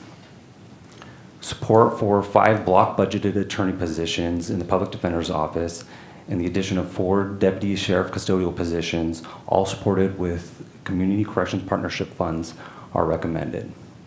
Additional adjustments to align budgets with grant funding for Office of Emergency Services, Probation, and Sheriff's Office are recommended. And an adjustment to decrease the support for cannabis enforcement for both the District Attorney's Office and the Sheriff's Office to align program costs with estimated revenue projections is recommended. Both departments will work with staff in the CEO's office to make any operational adjustments needed to manage this reduction in resources. The balance of adjustments support retirement rate adjustments, items previously approved by the Board of Supervisors, the addition of 1 manager 2 and deletion of 1 vacant supervising legal clerk 2 in sheriff administration to provide direct supervision and fiscal oversight of the sheriff's office's civil and public administrator units, and other adjustments to align funding with resources are recommended. The total budget for the priority supporting a healthy community is $735.3 million. This represents a $15 million decrease from proposed budget. The budget is funded by $655.6 million in revenue, $51.6 million in fund balance, and $28 million in net county costs. With the addition of 4 positions recommended and the deletion of 20 vacant positions, there's a net 16 position allocation change for this priority.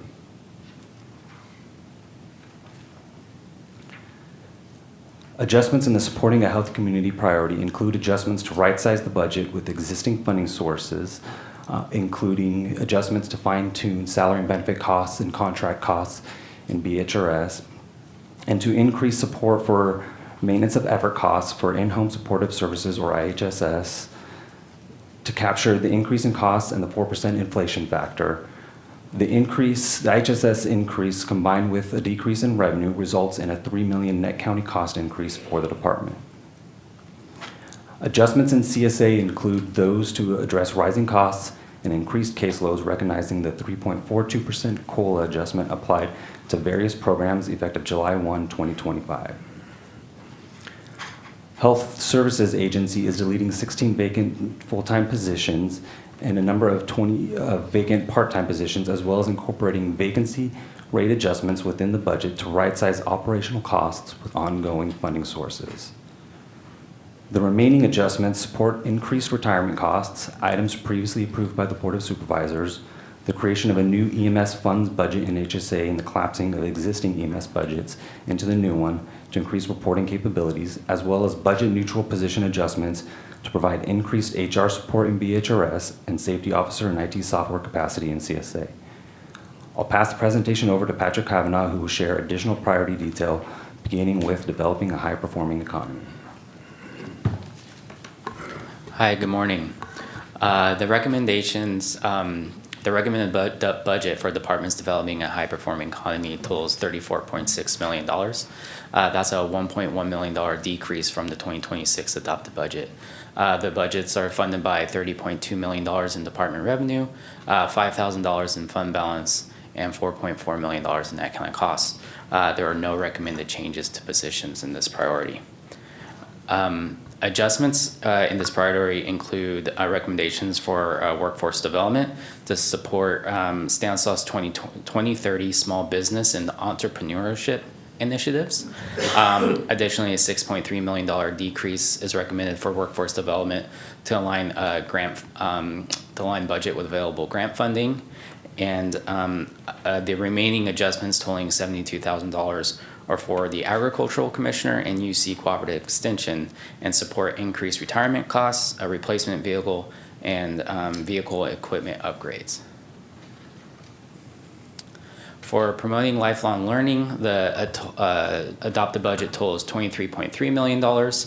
This is a $3.7 million decrease from the 2026 proposed budget. This is funded by $21.6 million in estimated revenue, $852,000 in department fund balance, and $867,000 in net county cost. There's no changes to positions in this priority area. Recommendations for the library include adjustments to right-size the department budget, to available funding sources for ongoing library improvement projects in Modesto, Riverbank, Newman, and Waterford, and to recognize carryover of unexpended grants and donations from fiscal year 2025, as well as upgrades to both public and staff computers throughout the county library system. The total budget for enhancing community infrastructure is $239.5 million. That's a $24.1 million increase from the proposed budget. This budget is funded by $148.8 million in department revenue, $75.2 million in department fund balance and retained earnings, and $15.4 million in net county costs. Staff recommendations also include the deletion of 5 vacant positions. Starting off with the Department of Public Works is working on many capital projects that will be moving into the construction phase in fiscal year 2026, including the North County Corridor Phase 1 and 7th Street Bridge, among other projects. Major L and Senate Bill 1 road maintenance and rehabilitation program funds are identified as the local county match for these projects. And so we're recommending a $16.4 million increase to recommend that. To recognize that match funding.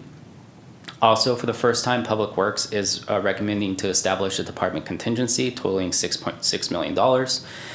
This department contingency will be used to address emergency road and bridge projects. Historically, this contingency was identified or would be earmarked in the department's fund balance, but for transparency purposes is being recommended to actually establish a contingency in the budget. Currently, Public Works has 2 conventional patch trucks and one one-person patcher in operation, and $3 million in net county costs is being recommended to purchase 2 additional one-person patchers and provide funding for 3 years of operation.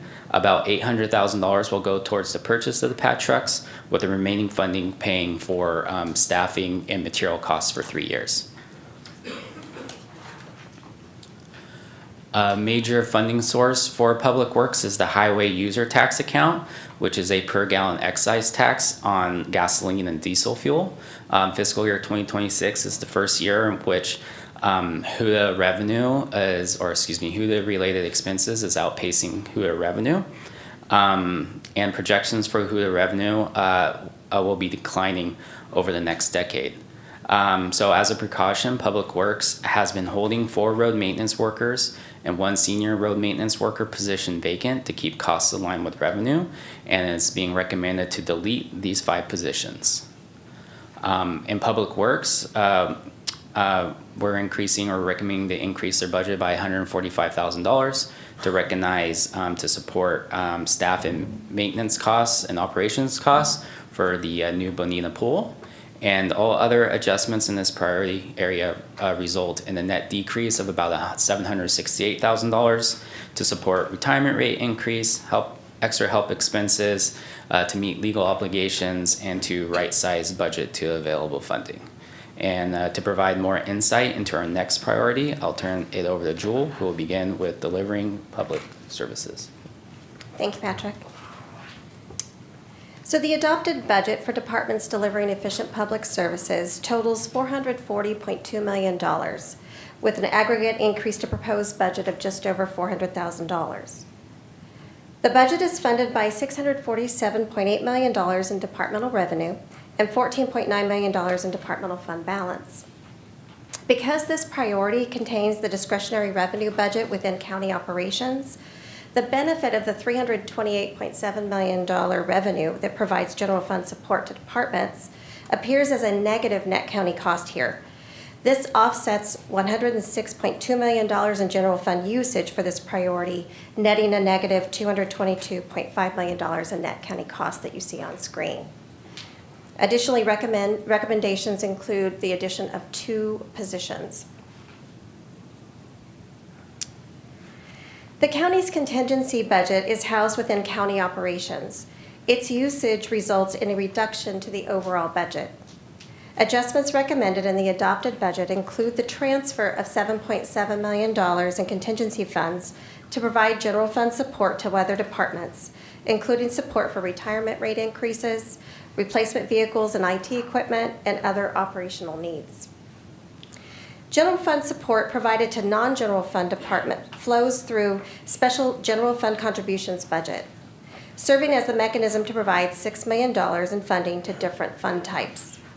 Recommendations include provisions sufficient to support the purchase and operations for 2 one-person patchers in public works, as you just heard about, and increases to cover the mandated match required for the in-home supportive services maintenance of effort, or MOE, you heard Joshua speak to earlier. The General Services Agency provides in-house and contractual janitorial services to county departments that operate in downtown Modesto, which is considered the county core sphere, with a 2-mile radius surrounding 10th Street Place. To comply with board policy requirements for core services, approximately $100,000 will support the addition of 2 housekeeper custodian positions to address the increased square footage resulting from additional leased space in the downtown area. All other adjustments in this priority total to $2.1 million and include support for retirement rate increases, administrative services, vehicle replacements, furnishings, and safety equipment. I will now pass the presentation over to Jennifer Jaquez to describe staffing changes at this cycle.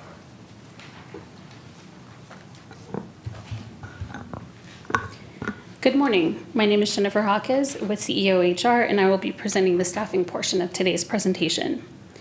The 2025 adopted budget included funding for 4,926 allocated positions. Since then, through adjustments made during fiscal year 2025 and into fiscal year 2026, a net of 2 positions were deleted. These adjustments brought the allocation count to 4,924 positions. The 2026 adopted budget includes recommendations to delete a net of 20 positions. If approved as recommended, the total allocation count will be 4,904 positions.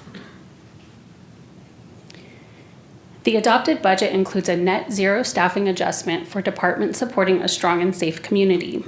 Staffing recommendations for the Sheriff's Office include the addition of 1 block budgeted manager 1-2 to provide direct supervision and fiscal oversight of the public administrator accounts. To offset this addition, it is recommended to delete 1 vacant block budgeted supervising legal clerk 1-2. It is also recommended to add 4 Community Corrections Partnership funded deputy sheriff custodial positions to support double staffing of the housing units in the Detention Center West for continued safety and security of the incarcerated population. Due to the non-renewal of the California Department of Justice Gun Violence Reduction Act, it is recommended to delete 1 vacant crime analyst and 1 vacant block budgeted deputy sheriff 1-2 position. Additionally, with the conclusion of the human trafficking grant, it is recommended to delete 1 vacant crime analyst and 1 vacant block budgeted deputy sheriff 1-2. To continue the work previously supported by the human trafficking grant, it is recommended to reclassify 1 vacant block budgeted deputy sheriff 1-2 to crime analyst. For departments supporting a healthy community, a total of 16 positions are recommended to be deleted.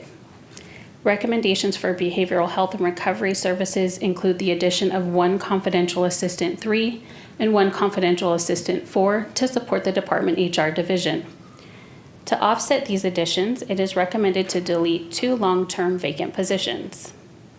The budget includes recommendations to delete 16 vacant positions in the Health Services Agency. These positions are no longer needed as their responsibilities have been successfully absorbed by existing staff following recent organizational and funding changes across various public health programs. Departments delivering efficient public services will add a total of 2 positions. For the General Services Agency, recommendations include adding 2 housekeeper custodian positions to support the custodial service unit in alignment with the in-house and contractual janitorial services policy. For departments in enhancing community infrastructure, the deletion of 5 positions is recommended.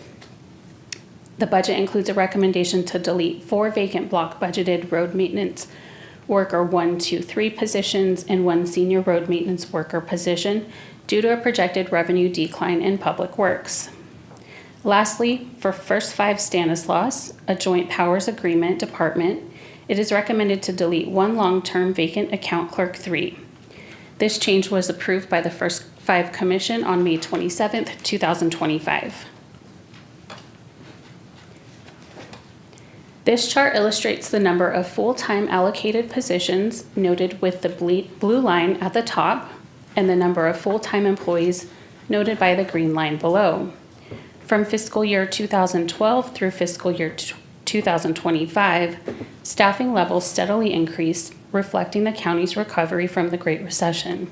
However, fiscal year 2026 shows a slight decrease of 0.4% in staffing compared to the prior fiscal year.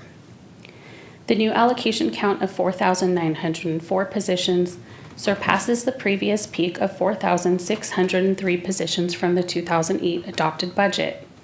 This represents an increase of 301 positions, an approximate 7% increase since the previous peak. You can also see that since the economic downturn, the vacancy rate has gradually increased.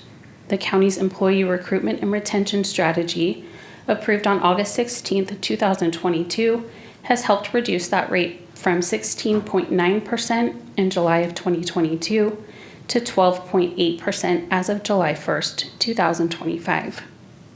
The recommended 2026 adopted budget net decrease of 20 positions brings the total allocation count to 4,904 positions. I'll now pass the presentation back over to Jewel to take a look at what's on the horizon. Thank you. Thank you, Jennifer. As we move our focus to what is on the horizon, we are tracking on a variety of ongoing, immediate, and future needs. Monitoring and fine-tuning the budget occurs throughout the fiscal year through regular quarterly updates to the Board of Supervisors. This allows staff to adapt and adjust timely to external impacts and internal needs. What we see immediately ahead are direct and indirect impacts resulting from the One Big Beautiful Bill Act, also referred to as H.R. 1, and the state's implementation of those new rules. The county anticipates local program changes with significant impact to the county's share of CalFresh and potential changes to CalAIM in fiscal year 2027, along with the potential for medically indigent adults being reinstated, to name a few of the changes coming our way. Additionally, existing county match for programs of the Community Services Agency total approximately $13 million and could grow by $4.5 million later today with the following actions pending. So we heard just earlier, $3 million in in-home supportive services or IHSS maintenance of effort are part of the adopted budget as well to support that. Approximately $435,000 for United Domestic Workers wages and $1.1 million for General Assistance Program at the Community Services Agency are also on today's agenda. Moving forward, staff anticipate additional need in CalFresh and Child Welfare Services for a combined total of $2.6 million anticipated for the 2026 first quarter financial report. As we look forward to future needs, we will utilize a dual-phase approach to address organization-wide vacancies. First, we will direct our attention to any remaining unfunded positions allocated by identifying them in the 2026 first quarter financial report to be deleted at mid-year. In phase 2, we will address long-standing vacancies, identifying an appropriate approach to managing the balance between regular turnover through attrition and long-term vacancies in a way to support the effective management of available resources. Long-standing vacancies and unfunded positions distort the county's actual resources capacity and the true cost of the current position allocation.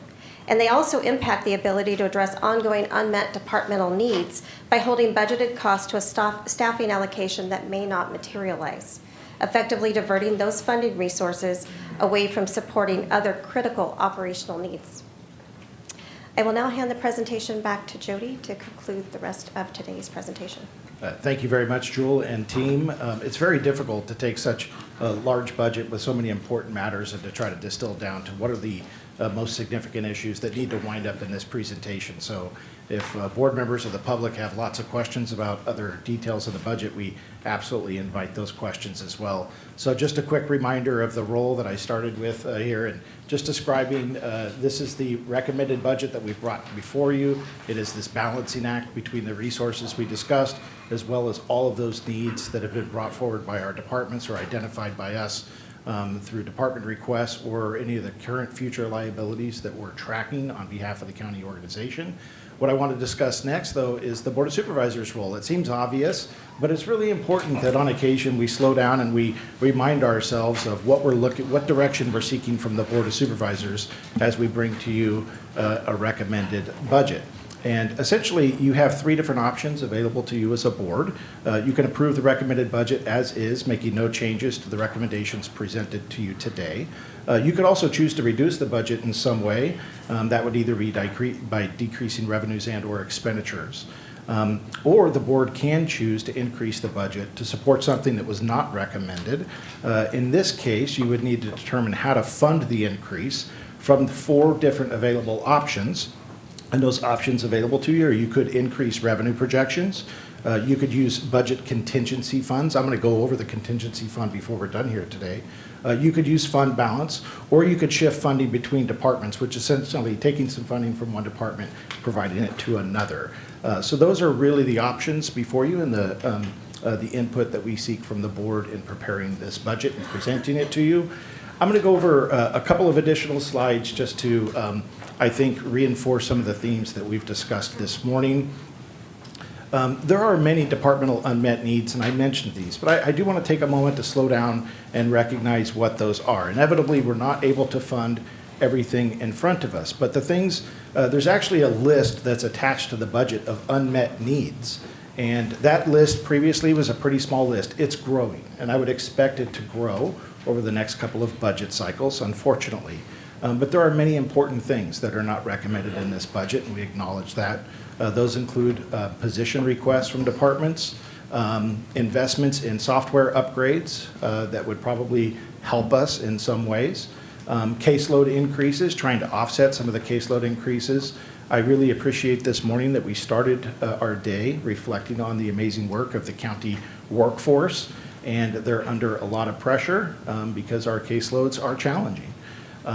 Equipment purchases that are being delayed in this budget, some facility upgrades or remodeling that were requested that were not approved, additional extra help or contracted services that have been requested.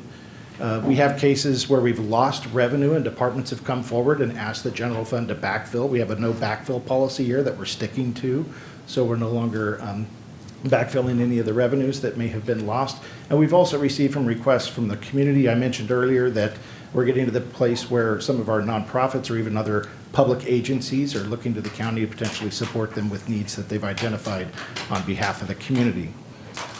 So I do want to highlight a couple of things particularly. I know earlier I had said that we were not expanding any services in this budget. I do think there's one caveat to that I do want to point out. For those of you who work in the board office particularly, you know that a large portion of the calls that come to the Board of Supervisors from the public involve the county's roadway system.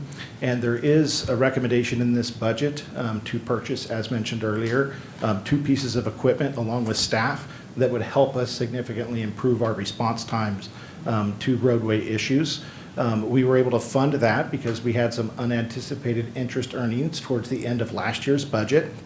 So we strategically set those aside and briefed with board members on this particular option, and we feel it is a really important and needed investment in the community to hit one of those most direct things that you receive phone calls on. So I also want to acknowledge that there was a lot of discussion behind the scenes preparing this budget related to the roads budget, and our public works team, they've done a fabulous job of trying to bring forward this very delicately balanced budget with diminishing resources that support the roadway system, not just in Stanislaus County, but throughout the entire state of California.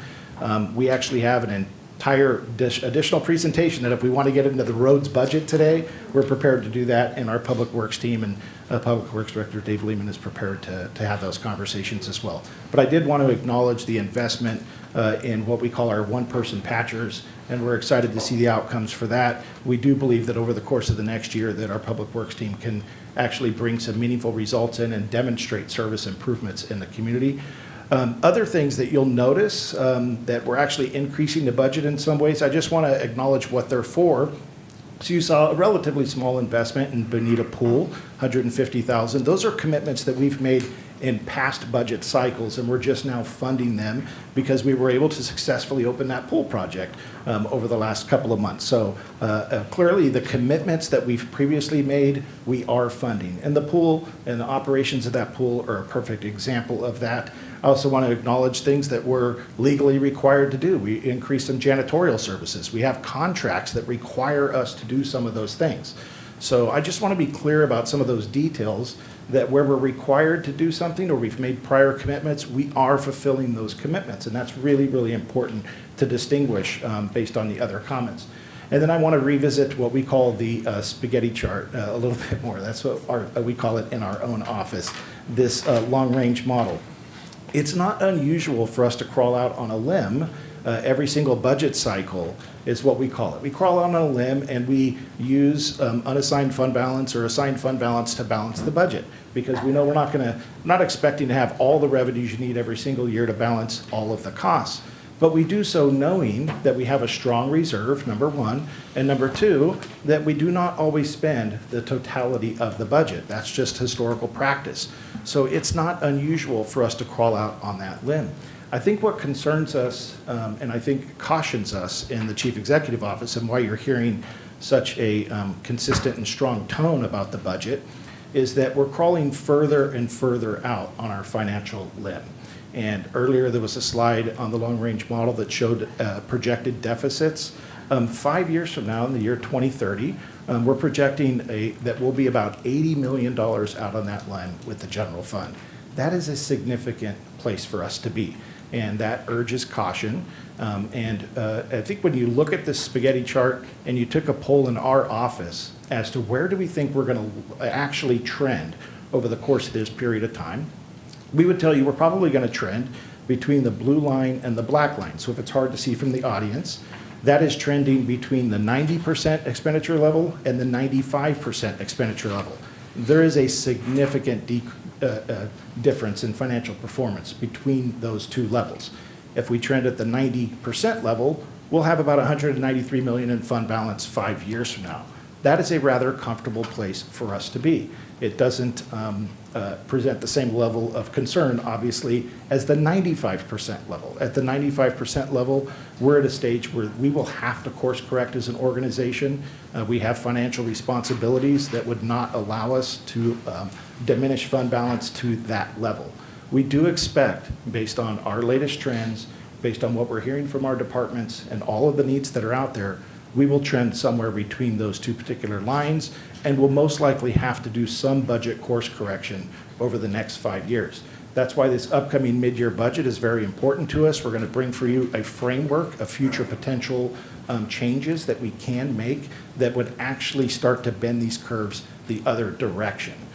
We won't necessarily be recommending action at the mid-year budget unless something materializes between now and then that requires us to do that. But it really is setting the stage for future fiscal years so that everybody knows well in advance what the pressures are that we're facing and what are the kind of methodical things that we can do.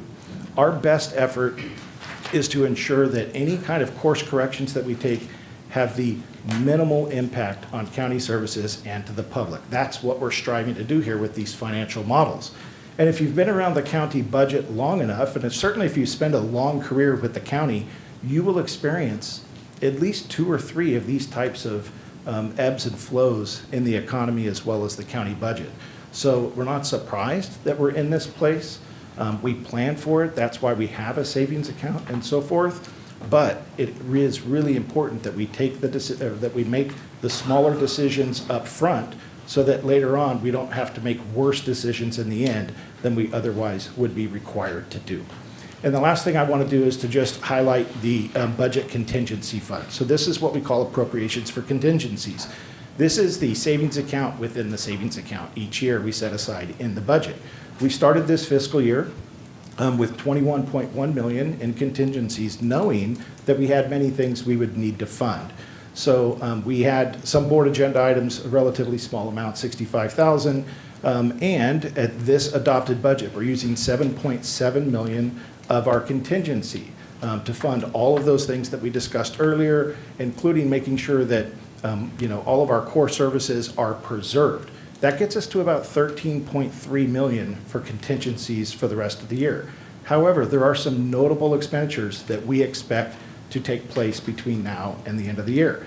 Later on in today's board meeting, we have an agenda item for you from our Community Services Agency where we are recommending the use of $1.1 million of the contingency fund. So it's not in this budget because it's presented in tandem and it's following this presentation, but we need to account for that. We also earlier today just approved labor contracts for IHSS, which was about $435,000. That was another use of the contingency fund. The largest one on this list is that this budget does not include all of the expenses that we have negotiated with our employees over labor contracts. So we have funds in the contingency in order to pay for that. But that can total up to $6.3 million that we expect between now and the end of the fiscal year. Our departments are going to come to us and say, hey, I can't afford those increases. Can you go ahead and support our budgets? That in total is about $6.3 million to the general fund. And then finally, additional agenda item that you'll see today from our Community Services Agency. They've identified multiple financial impacts that they are facing. They have some balancing strategies that they're bringing forward, but that also nets to a potential $2.3 million exposure that is remaining at the Community Services Agency that we are not resolving in today's presentations, but we do expect that to continue to be a concern going forward. And if it's not resolved by the first quarter or mid-year, we may need to go further into contingencies to support mandated responsibilities through our Community Services Agency. All of those things net us to about $3.2 million in appropriations for contingency for the rest of this fiscal year for the general fund. And that is much lower than where we would normally be this time of the year. So I want to leave you with that, and I am going to go ahead and go to our staff recommendations. We have, I think, 7 staff recommendations, or 6 for you today. The first is to accept the 26 adopted budget as presented by the Chief Executive Office, to conduct the scheduled public hearing, to receive public comment and input on the recommended operational plan for fiscal year 26. Also to direct and approve any changes that the Board of Supervisors chooses to make to the adopted budget, and then formally adopt the budget. We're requesting that you authorize the use of $7.7 million in appropriations for contingencies as recommended in the budget, which does require a 4/5 vote of the Board of Supervisors. Also that you that you authorize the CEO and Auditor Controller to make all the necessary technical adjustments to implement this budget. And then finally, to direct the CEO and the Auditor Controller to prepare the adopted budget document and supporting schedules in accordance with state law and submit them to the State Controller prior to December 1st, 2025. I'm sorry, we have more staff recommendations. How many pages do we have here? Many. 8. Thank you so much, Bud. Number 7 is amend the salary and position allocation resolution to reflect all those recommended changes that are in the budget that our HR team went through. And then 8 is to approve a total appropriations budgetary limit for annual appropriations of tax revenues for fiscal year 26 in accordance with the provisions of Proposition 4 and 111 as established in the staff recommendations. And then finally, just to fully wrap us up, I want to let everybody know, if you didn't already review or know where to find the budget, you can go to stancounty.com/budget. We're very easy to find. online to see this totality of this budget. It's also attached to today's agenda item. And that concludes our presentation this morning. Thank you all so much for being here, and thank you for all of your questions you may have as well. Thank you, CEO Hayes, Jewel, Patrice, Joshua, Patrick, Jennifer. Thank you for that great presentation. Any questions from the board? I just wanted to touch on the contingencies because you have the estimated the MOUs of $6.3 million. You've anticipated the ones that we don't have agreements with. You put some sort of number in there. You have not. No, this is for those that have already been approved.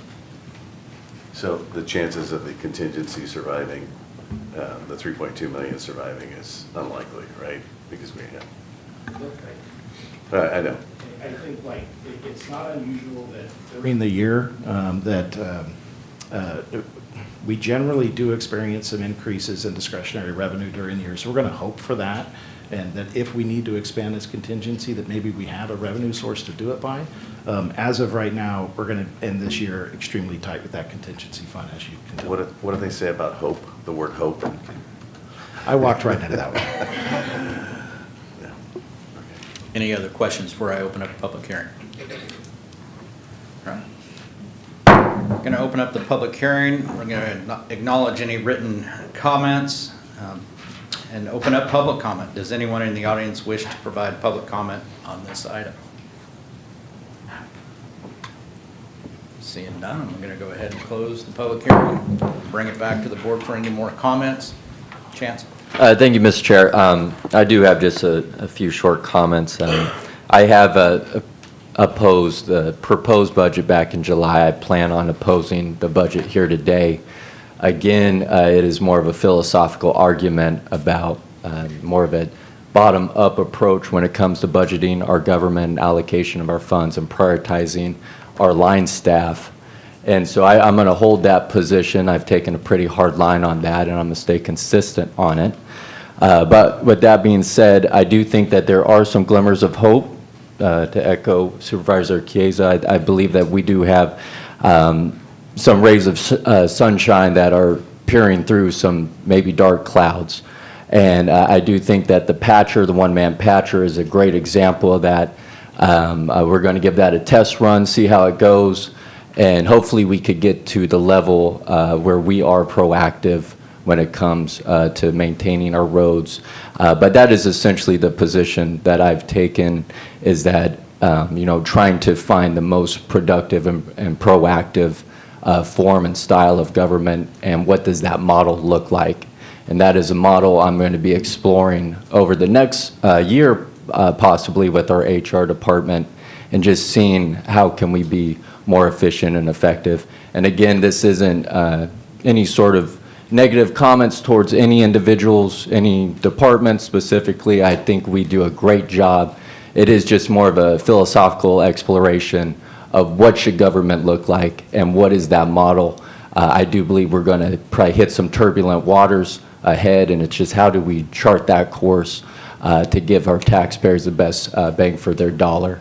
So that is going to be my position today, respectfully, and looking forward to see how the vote goes. Anyone else? Vito, go ahead. Yeah, thank you, Mr. Chair. So we had our briefing, our second briefing. There's back in, I think it was August 19th. I was with the chairman, and after the presentation, staff always says, "All right, give us your thoughts." And the only word I could come up with at that moment was alarmed. And if you remember that, I was extremely alarmed where we were. And so again, my psyche is more conservative, and I think that's, as a farmer, I always think the sky is falling and there's not going to be a crop and it's going to rain during harvest. And I always get that feeling here at the county due to the 2009-10 timeline. And quite frankly, I've been wrong, because 2 years ago I started getting this unsettled feeling, and it really never came to pass. So generally, when you look at trend lines, I always talk about the trend lines, and the trend lines, there's not a single one of them that's on a positive upswing. The uncertainties in state and local government, and I do want to point out Assemblyman Alanis, thank you very much for coming in here today. And there's no disrespect as to what's happening in the state. There's just a lack of revenue. There's people are calling on money. The federal government is sending less money to the state and local government. We see the uncertainty on that component, but that may not be a today issue. That may be next week, next month, and next year. Reserves, we intentionally spent down. We were over $250 million. We intentionally spent it down to $214. We're starting this year. And if you follow the line, it shows $168 million, which would be way under my comfort level on a reserve level. I think we wanted to be somewhere between 200 and 220, which is exactly where we are right now. And this is Vito's view of the world.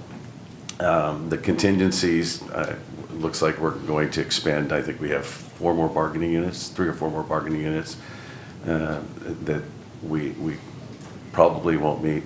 We saw discretionary revenue is flat. Department revenue, we built into the 25 budget. Department revenue is $1.38 billion. Now we're proposing 1.35, which is $31 million less, declining. Use of fund balance, last year we had $90.5 million. This year it's proposed at $162 million, which is $72 million difference. Fund balance is essentially a savings account for departments to get through rough times, but going through that much money, if we end up there, again, I'm not saying we will end up there, but again, it's the trend line. Retirement rates are going up. Liability insurance, you talked about a little bit, the CEO did in the beginning. And so the county is, the Titanic, and when we see an iceberg out, we have to start forward looking and making slight adjustments. So this long-term model that's sitting up here, because it was 90.5% 2 years ago, 90%, and now we're down in the 88 to 89%. That's all we can spend. And so we have to start right-sizing the ship. And I think in our briefing, I had said, is it time for a hiring freeze? It's not time for a hiring freeze. But trying to be provocative and trying to say, what are we doing holding positions open? And so staff is looking at that. But again, the adjustments need to be made. You make incremental adjustments today so that 2 years from now we're not making huge adjustments and disruptions of service to people. But I'm very concerned about where we are. Again, is it a 1 alarm fire? Is it a 4 alarm fire? I can't tell you. But we should act like it's a 1 alarm fire and start making adjustments sooner rather than later, either holding vacant positions open, doing some things, because I don't believe department revenues are going to get better. We are locked into most of our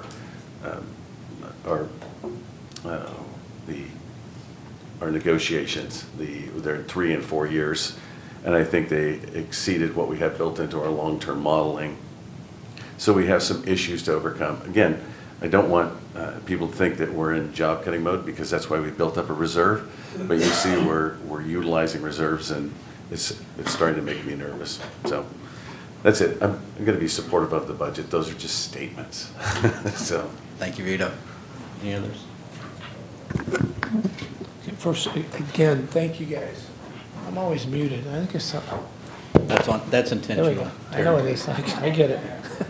So thank you guys, Patrice, as Buck said, Patrice, Jewel, Joshua, Patrick, Jennifer, thank you guys.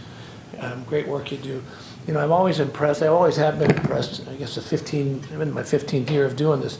And from the day I started here, always impressed by our numbers and by our staff and the information you guys provide us with. And so, again, just thank you very much for what you're doing.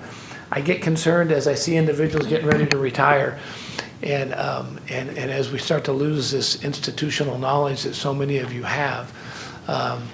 And we've seen in departments where we have turnover and things like that, and then all of a sudden we find something that somebody didn't realize was happening, a number, a concern, a cost, or something that was missed because of the turnover, and we just haven't had that, before, and we've seen that a couple times more recently. No fault of anybody's, but with the, just turnover and new people coming and going, and so I just want us to really caution everybody and continue to work on that succession planning that we all have to make sure that we have those accountants coming in behind us that know what they're doing, and share your institutional knowledge, everything you can, get it, document all your procedures, make sure that's all in place, just to make sure that that we don't end up with these kind of unexpected things that come up. And so, but anyway, just very impressed with the numbers.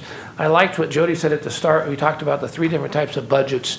We have, we have the growth mode, we have the preservation budget, and then we have the reduction budget. And that's very well said. That's the way, I think when I first started here, we were very much in reduction mode. But it was, thank God for our predecessors. We were in reduction mode. Changes were made, adjustments were made, and we had those reserves to get us through those time periods. So anyway, good stuff there over the years that's helped us getting through that. And as Jody said, I see us really right now in just kind of a preservation mode, trying to see where things go. As Vito said, we're concerned, but we will, we're not going to enhance our services. I think it was another thing Jody said, we're not enhancing our services. We're going to preserve our core services. And that's a good thing, and that's what we do when we start to get in this preservation mode. I want to caution us not to, because I saw it when we were in reduction mode 15 years ago, that we sometimes, and it seems like the easy thing to do is we eliminate things that might end up costing us 10 times over down the road.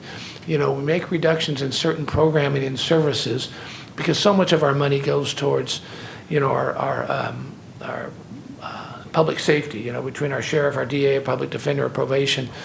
But a lot of those costs, if we make these changes to some of these other services that we're providing to our community, then these costs in public safety will increase dramatically as a result of those reductions. So anyway, we just don't want to cut off our nose to spite our face. If we're really getting into a mode where we're in preservation, and if this somehow works its way into reduction, we want to I caution that we be careful and not put ourselves in a position where we end up making savings now that are going to cost us 10 times over down the road. I love this chart. I always say that. It is a great chart. It scares the hell out of us, right, when we see the red line. I get that. But we know, as Vito said, and Jody, that we will make course corrections. We don't drive the plane into the ground when we're starting to, we make adjustments. So we'll never get to that spot. This board won't, future boards won't. You make adjustments to make sure that doesn't happen. So I just wanted to point that out. And Jody, you pointed that out at the end again, that we will make course corrections. So as bad as things look, we do what we have to do, right? And it's not fun when we get in those positions when we have to make those adjustments, but we do those for the preservations of the organization to make sure that we're still around here to fight another day when things get better and we come out of these things. So there was that, and I think I had one more point that I wanted. Oh, the contingencies. When we were talking about the contingencies, I think over the years, the contingencies between the contingencies and the vacancies, that's fueled a lot of our growth in our general fund, I think, over the years.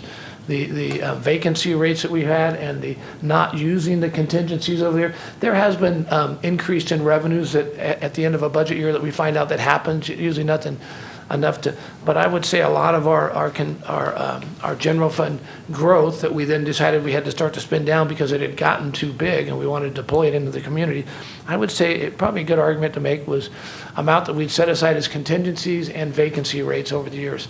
And it's a good thing to set aside contingencies. I don't want to discourage our conservative approach at all, but I think that's what's helped fund, and it'd be interesting to check that and see how much of that over the last 15 years of our unused contingency and vacancy rates fueled and what dollar amount of our increased our general fund. So that's what it's here for, and that's why we have these. And again, I appreciate staff and everybody who's done this with the contingencies to help us get through these rocky times. So yeah, are things not as good as they were a few years ago? That's where we are, but I just think we're going to make the adjustments. That's what we do. We'll do what we have to do. We'll try to be strategic about those adjustments and precise, and try not to do things that will come back to bite us down the road, as I said. And I will support this budget, and thank you guys very much for your hard work. So.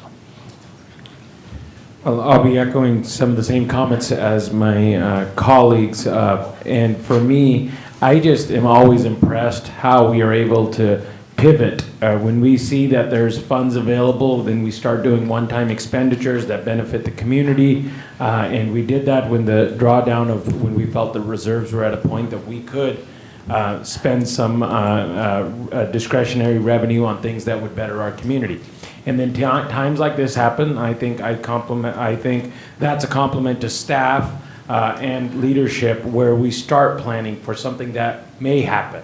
And we do that all in our households and in our personal budgets, where we start seeing that things are getting a little tight and it's time to make a few adjustments or tweaks. And with a $1.9 billion budget, those tweaks aren't easy.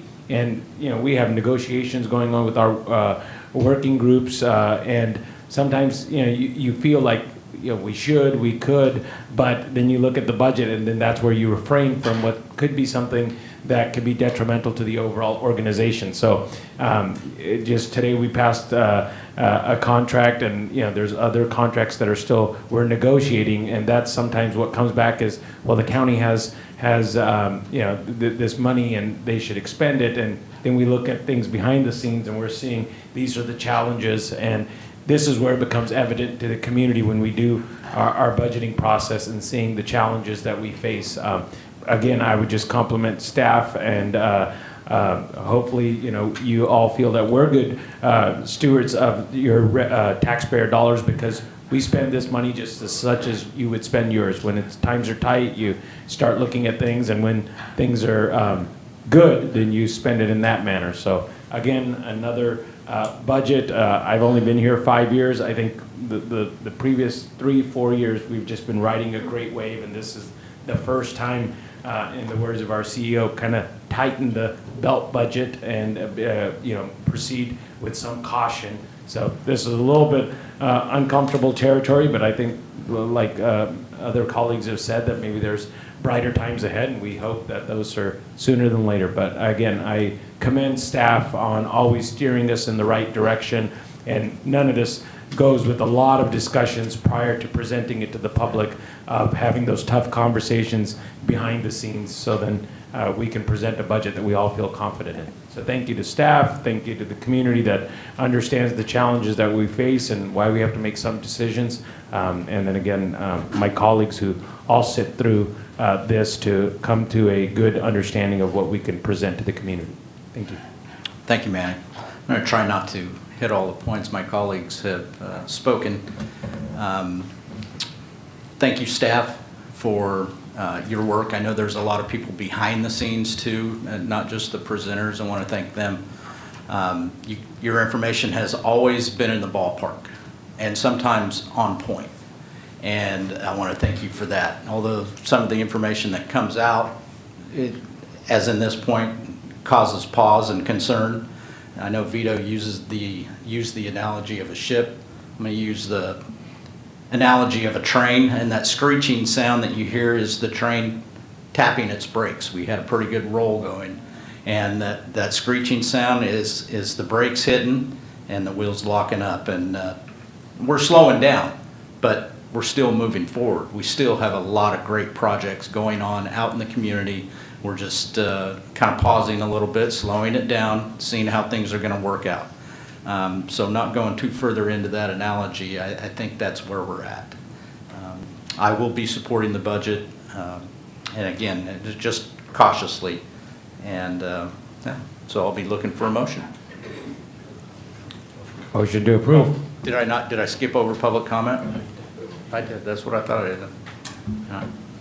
Okay. Go ahead. I'll second. Who got the first? Manny. Manny was the first. Terry was second. All in favor say aye. Aye. Any opposed? Nay. 4-1.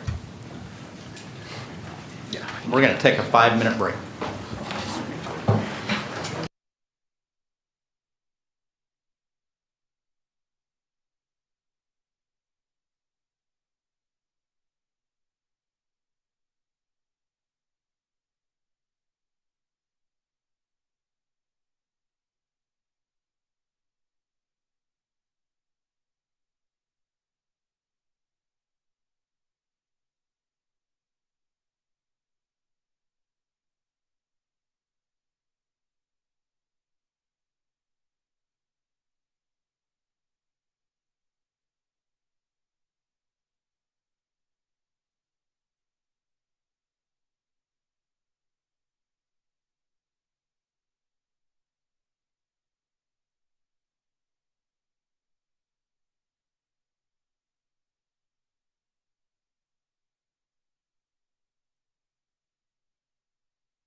Veto.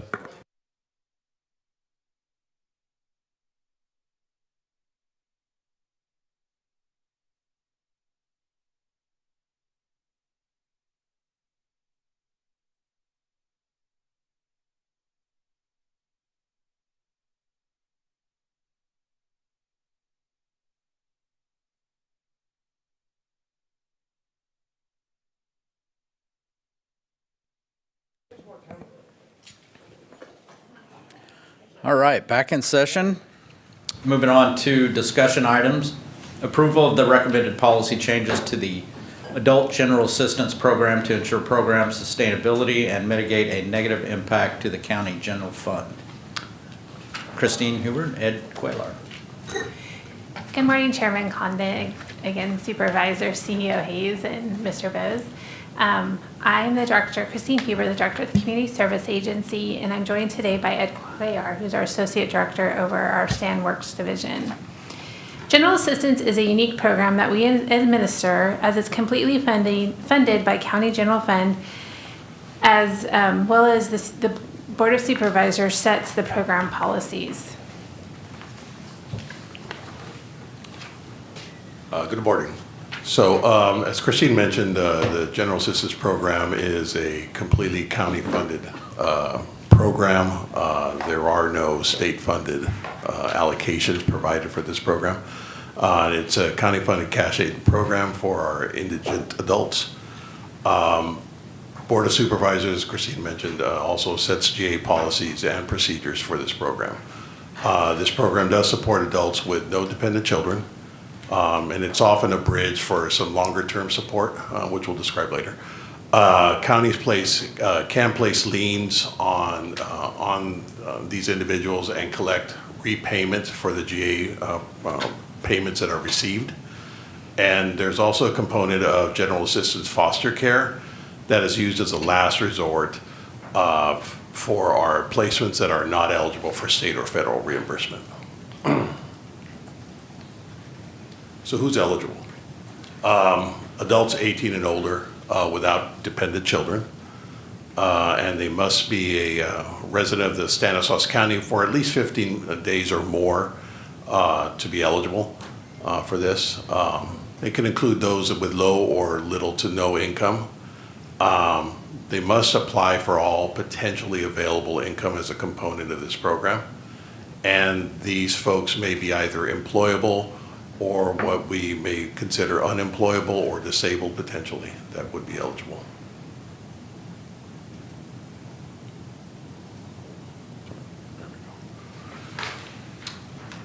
So I mentioned earlier that this program does require a lien, can place lien on property to try to collect a repayment for this.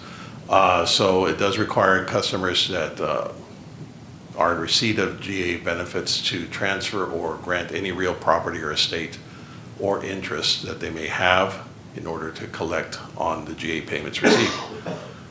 Disabled clients are required to enroll in our what we call our interim assistance reimbursement program. So this allows our agency to recover any assistance provided to the client from any approved SSI benefits that they may receive. There is a component of a county work program within this program, and also any repayments from any other sources outside of the IAR or the Interim Assistance Reimbursement Program is referred to as general relief repayment.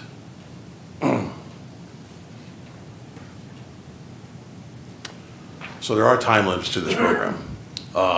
Applicants are classified as employable, can receive 3 months in a 12-month period within the state of California. Applicants classified as non-employable due to temporary or permanent disability can receive GA with an application while there's an application for SSI benefits. Disabled clients are required to enroll in the Interim Assistance Reimbursement Program. And again, that allows us to go ahead and try to collect on those approved SSI benefits. One thing of note that our staff do assist our clients with SSI applications and try to get them hopefully approved to the program. So adult caseload trends. So in 2024, GA began to experience a increase in caseloads from a monthly average of 204 cases in February of 2024 to 296 cases in March of 2024. And in fiscal year 2025, that trend is was continuing, where the average cases were 322 cases per month. And in July of 2025, we were at 400 cases within the GA program. So again, steady upward increase. In comparison from 2016 to 2025, the GA caseloads increased by 29.9%, while the Stanislaus County caseload increased by 53.6% during that time frame.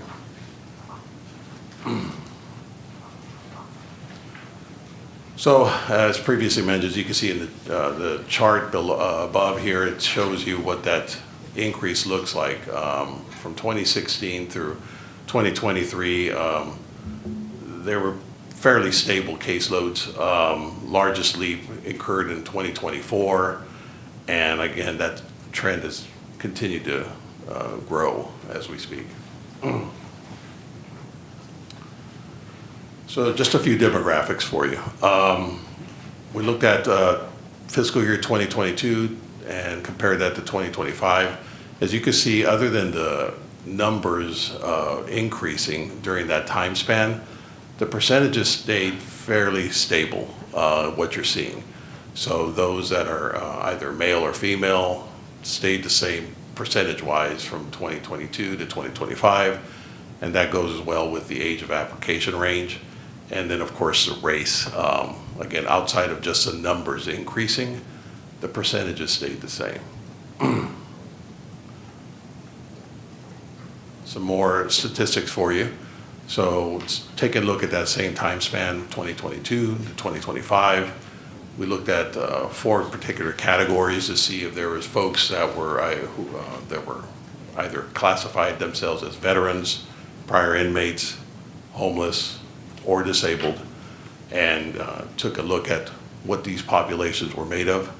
Again, same thing. As you could see, the numbers have increased, but the percentages have stayed the same throughout that time span. So there isn't anything notably different outside of just the numbers increasing.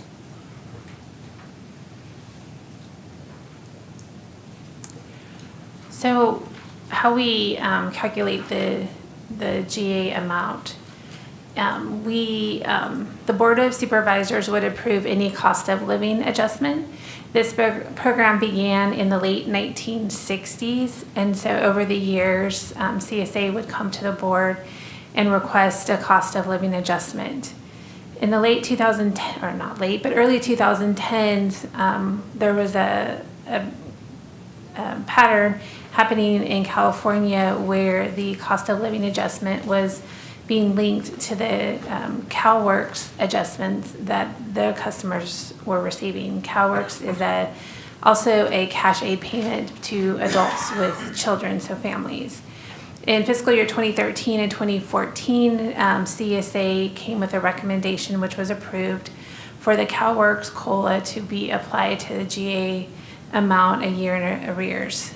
In May 2015, CSA was granted authority by the Board of Supervisors to adjust the GA grant amounts based on that CalWORKs COLA 1 year in arrears moving forward. You can see in the chart our 8 comparable counties. Their average amount of their grant maximum is around $348. Stanislaus is at $693 for a single person or $881 for a couple, which is much higher than the average grant. We are just under Kern County by $2. We also have a graph here to show you the increases in the grant amount in the years leading up to COVID. And there was a 32.5% increase. And then when the pandemic happened in 2020, we saw an 82.8% increase in the average grant amount, or because of the COLAs that had been applied.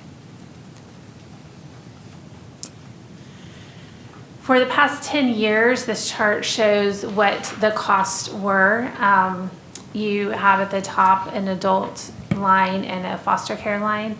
The foster care line is foster care costs that are not allowable under state and federal funding. This is a cost that the county is required to pay for those youth. And so you'll see that amount there. But today we're focused on the adult population. The costs, were around $566,000 10 years ago in 2016. And fiscal year 25, they've gone up to just over $2 million. You will see under expenditures, you will see repayment and lien collections.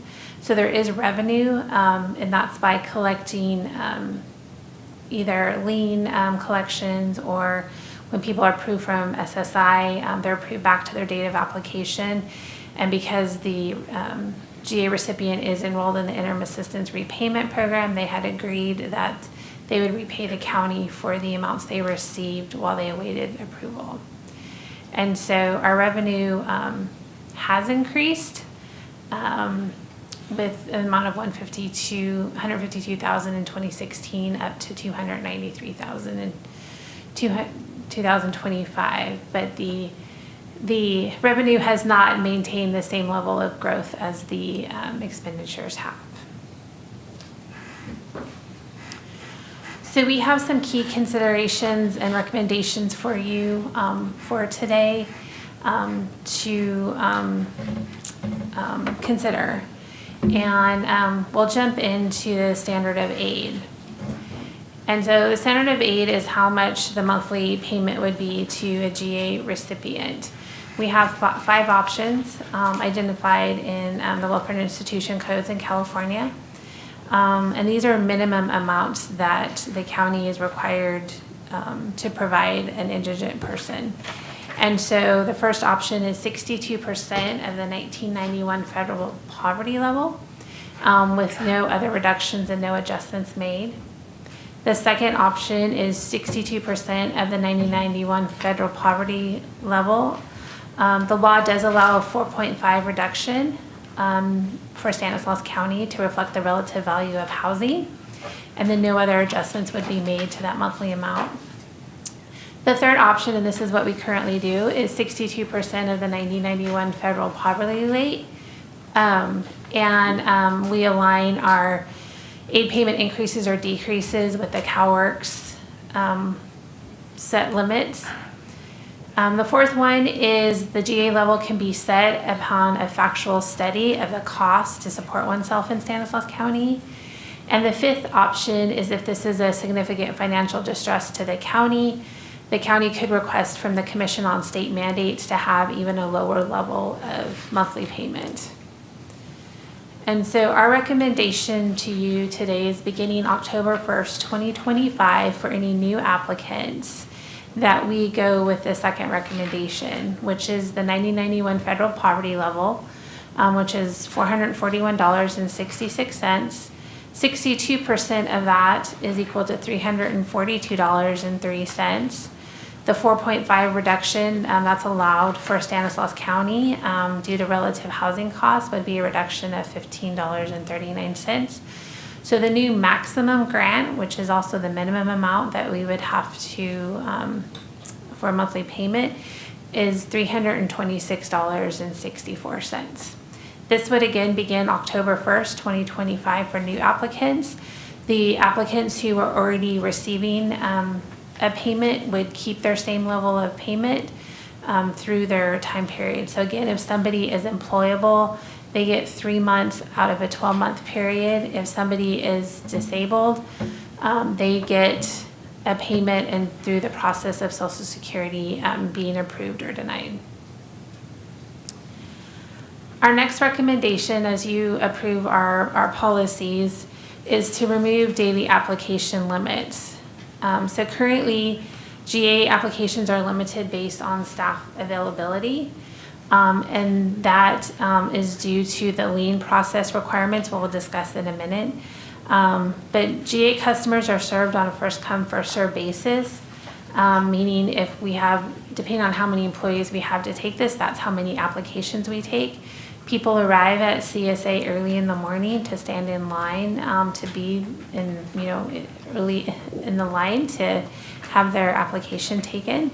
And some data collection we did in March of 2025, that CSA had been only able to serve 77% of the individuals wanting to apply for GA, and the remaining 23% were asked to return to another day because we didn't have the staff to take their applications. Our next recommendation is removal of the lien process. Counties have discretion to implement or forgo a lien requirement based on administrative efficiency and cost effectiveness. The lien process does reduce our capacity to process GA applications. You have to go through a certification process to complete the lien paperwork. And so we have at most 5 staff right now who are able to complete that paperwork. And there is an amount of staff time meeting with the applicant to review the process of the liens, and then also to complete any paperwork if they own any real property. We also did a cost analysis of how much we're recovering due to the lien process. Fiscal year 2016 through 2025, we collected an average of $6,333 through the lien process. We calculated the amount of staff time it was taking to complete the lien paperwork. And that was costing us in staff time around $22,000. And so if we no longer completed the lien process, we'd be able to have any of our staff who complete intake processes could meet with any of the GA applicants. One of our other recommendations is to require verifiable documentation that somebody resides in Stanislaus County for 15 days or more. Currently, our process includes a self-attestation.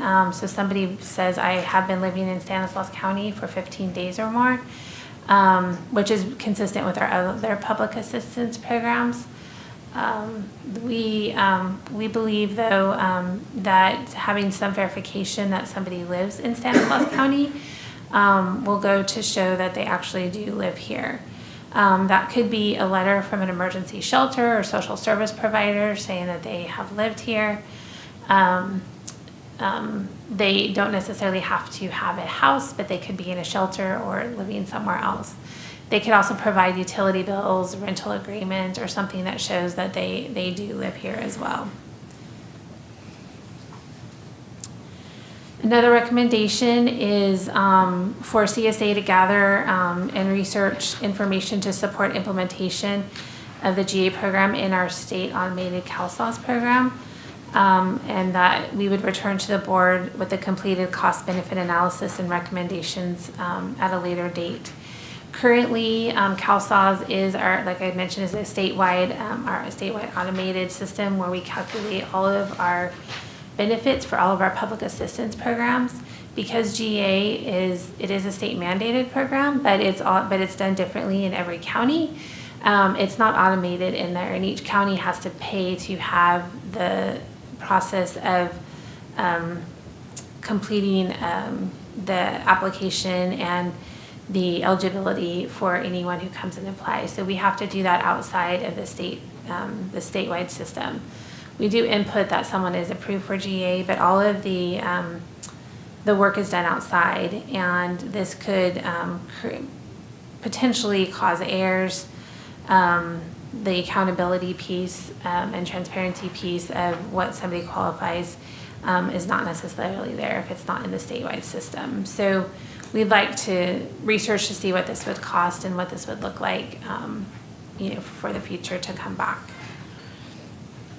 The last recommendation we have for you is a request for $1,059,095 to increase appropriation. We're anticipating for the GA foster care a savings of $258,586. We currently have, through the approval of the 2026 adopted budget, $574,000. We're requesting an increase of $1.3 million. So with the reduction of the approximately $259,000 for the savings in the foster care line, a request for one-time appropriations of $1,059,095. And so our final recommendations today are to accept an update from CSA on the GA caseload and grant data, which demonstrates continued program growth and necessitates policy changes to the CSA General Assistant budget to ensure program sustainability and mitigate a negative impact on the county general fund. To approve the recommended policy changes to the General Assistance Adult Program. Authorize the use of $1,059,095 in appropriations for contingencies as recommended in the fiscal impact section of this report by a 4/5 vote of the Board of Supervisors to fund a one-time increase in county match for CSA general assistance. And to, lastly, to direct the auditor controller to increase appropriations and net county costs received as county match revenue in the CSA General Assistance Budget Unit by $1,059,095 as outlined in the attached budget journal. And we're available if you have any questions. All right, bring it back to the board. Any questions? I just wanted to ask, and I should have asked in our briefing. It was very, very thorough when we got our one-on-ones, but you have the statistics of our caseload growth of 53.6% versus the state. How did we do? Did we look at Merced and San Joaquin, people that are around us? Or just cumulated data? I think we just looked at the cumulative state data. Because I'm always more curious, and sorry I didn't pick this up when you briefed us, I'm sorry. We're not LA and Orange County and those other places, so we tend to get mixed in, but it's always nice to know how the Valley, if they saw the same type of caseload growth, because it really is pretty explosive. From what I recall, San Joaquin and Merced did not see the type of caseload growth. They did not. I think that's one of the reasons for recommending the proof of residency in Stanislaus County, so that we can ensure that people are residents of our county. The legally required is 15 days or more that you have to reside here.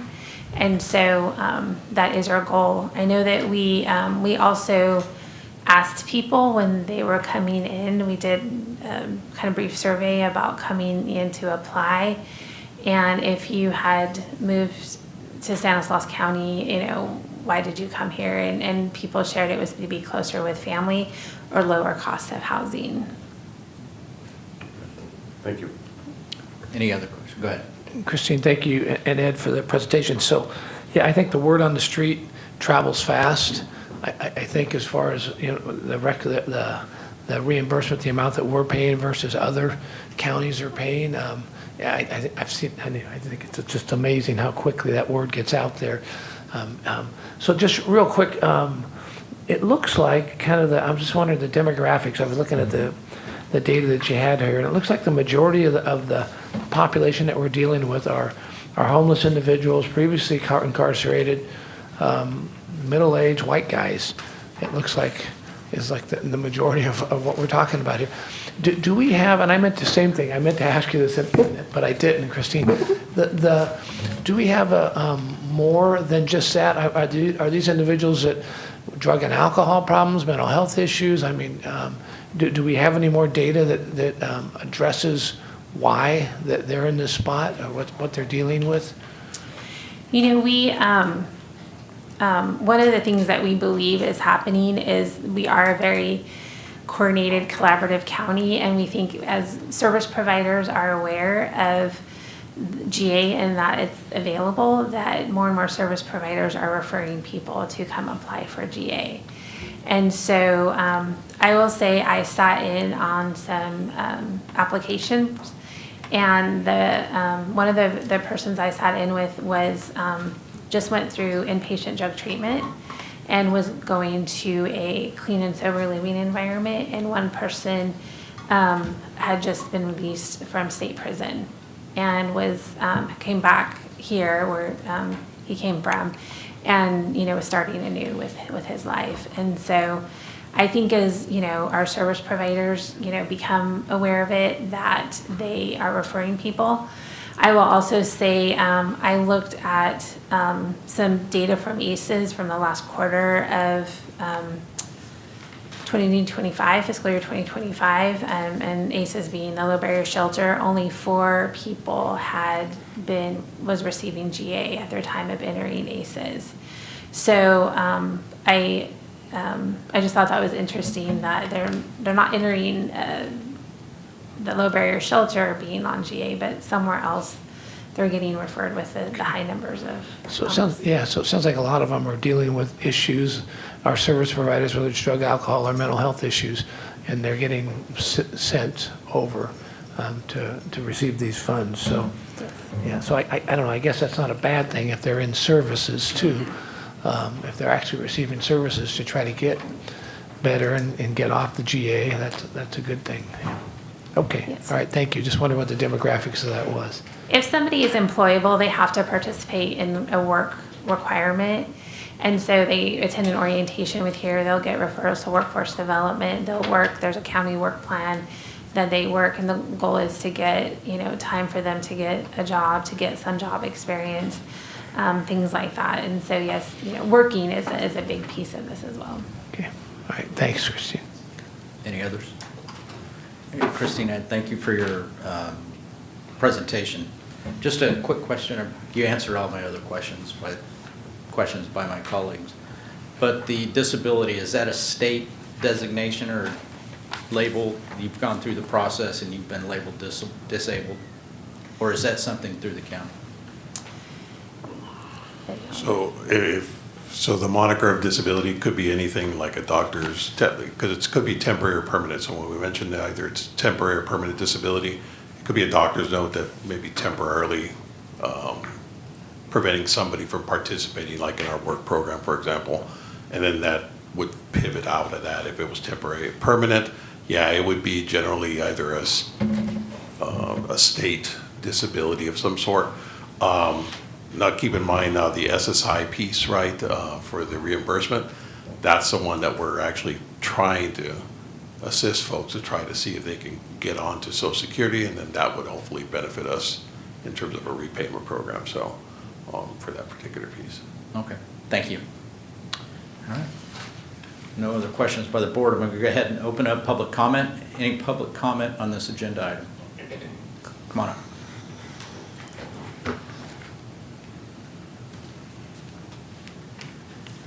Thank you, Mr. Chairman. Ron McMurtry again.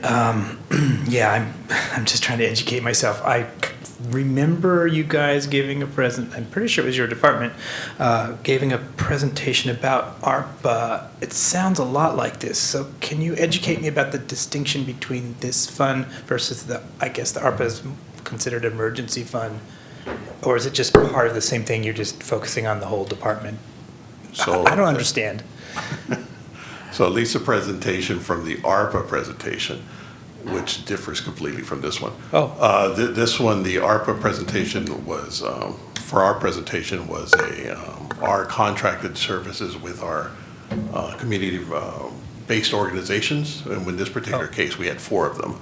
And those were to provide a really navigation and case management service to a myriad of services that are within either their organization or other outside organizations. Okay. So it was really referral type services. Oh. Now, one of those things, sure, could they encounter someone from the community and they could possibly refer someone to this program? That's a possibility. Oh, I see.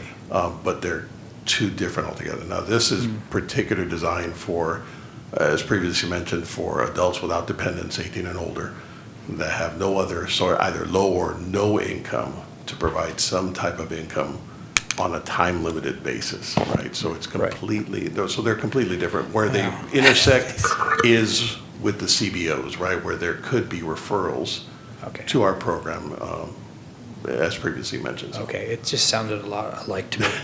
Okay, and you, again, this may not be your department, but what if someone... Ron, you look if you could just direct it to the I'm dais. so sorry. I'm so sorry, because he's answering my question. Just direct it to the dais, and then whatever questions you have, he'll answer it after. Right. My apologies, Mr. Chairman. My other question is, I know, it looks like the department or this program offers assistance, like to follow through, I guess, to make sure they can get compensated from liens or Social Security benefits. So my question is, what about people who maybe don't need emergency funds but might need help because they don't know how to navigate Social Security or whatever? Would that happen through this department, or is there another county department that can offer that kind of assistance? So for assistance for applying and qualifying for Social Security, you have to be enrolled in the General Assistance Program. And that is, we have a social worker assigned to this program, and that is what they do, is work with the recipients. It's not necessarily open to anyone who needs assistance. Okay. Interesting. The last thing is, I find the 15 days seems really short. And I also wondered if you guys have considered other. You said the department said they first come, first serve. Have you considered other triage programs on how to prioritize people who, in order to have the department maybe have the biggest impact overall? So we have tried other models. We would do appointment-based models where people would make appointments, and it was very difficult because people then would not come back to the department for their appointment. So we found the best way is, while people traveled to our main office at 251 East Hackett, that they can be seen that day to complete all of the paperwork. Okay, I see what you're saying. Okay, thank you. Thank you, Ron. Any others like to make public comment on this agenda item? Seeing none, I'm going to bring it back to the board for a motion. Motion to approve all 4 staff recommendations. First. Second. I have a second. All in favor say aye. Aye. Any opposed? Unanimous. Okay, moving on. Discussion item number 2, approval of the recommended policy changes to the program services and support budget to ensure program sustainability and mitigate a negative impact to the county general fund. Christine Huber and Kara Aguano. Oh, all right. So Kara Anguiano at the last minute was not able to be here. So today I have joining me Tina Jamison. She's our senior fiscal manager at CSA. Welcome, Tina. Thank you. I'm just going to pull up the PowerPoint.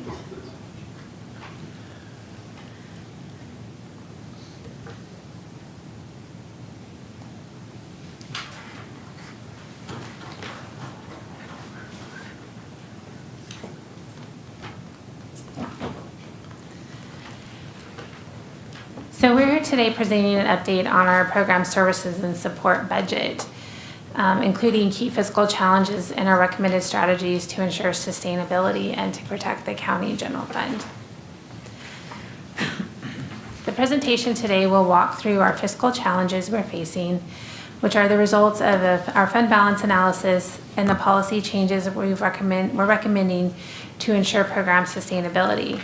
We're also requesting your approval of several budget adjustments.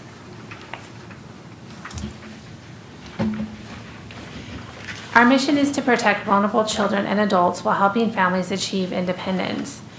The program services and support budget funds the administration of mandated programs like CalWORKS, CalFresh, Medi-Cal, in-home supportive services, and child welfare services, to name a few. You'll see that in this budget, 94% of our revenue comes from federal, state, and local revenues. Fund balance, we use a fund balance of 5%, and there's a net county cost here of 1%. Over the past year, we've done a detailed review of accounting records from fiscal year 2020 through 2025. You'll see here that our fund balance has continued to grow when on July 1st, 2024, we had a fund balance of almost $33 million. Over the past year, we have identified the makeup of our fund balance, and we've had to ultimately $18.2 million of the fund balance was identified as revenue that was not available to use. Specifically, some of it was CalWORKs funding that we received from the state, but we don't have permission to use it. Other revenues that we had to write off. And it left us with a fund balance for fiscal year 2025 of $7.2 million. In our fiscal year budget, the 2026 adopted budget, or final from this morning, we had a request of using a fund balance of $9.4 million. So as you can see, there's only $7.2 million available. Of that $7.2 million, $4 million of that is specific to wraparound, which is a program that's specific to child welfare. And those funds have to be used for very specific reasons. So it really only leaves us a $3.2 million fund balance. So some of our budget pressures, we have some overmatch in entitlement programs. As Patrice talked about earlier, there's insufficient 91 realignment growth that we use as a county match. We've had increased costs in our CalFresh in-home supportive services and child welfare services programs. We have pending federal changes to CalFresh due to HR 1. And just to understand that none of the cost of living adjustments are included in the adopted budget for any of the staffing MOUs that were approved. So our first strategy is to eliminate the overmatch.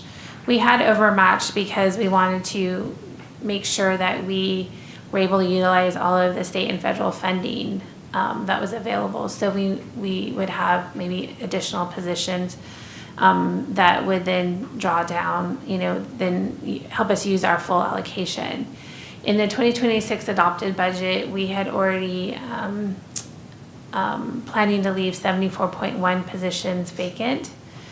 To eliminate the overmatch, it would require an additional 4.3 positions vacant in specifically CalFresh, which is our food assistance program, CalWORKs, which is cash aid assistance to families, Medi-Cal, and in-home supportive services. So that by leaving 4.3 positions vacant, it's a total of 78.4 positions that would be vacant, which I think in total is a 12.7% vacancy rate for our department. Our next strategy is to reduce operating costs. We plan to reduce $1.7 million in our operating costs, which could be from office supplies, not completing some plans of work we had to do in the department, reducing our staff development budget, and some maintenance and things we were planning to do.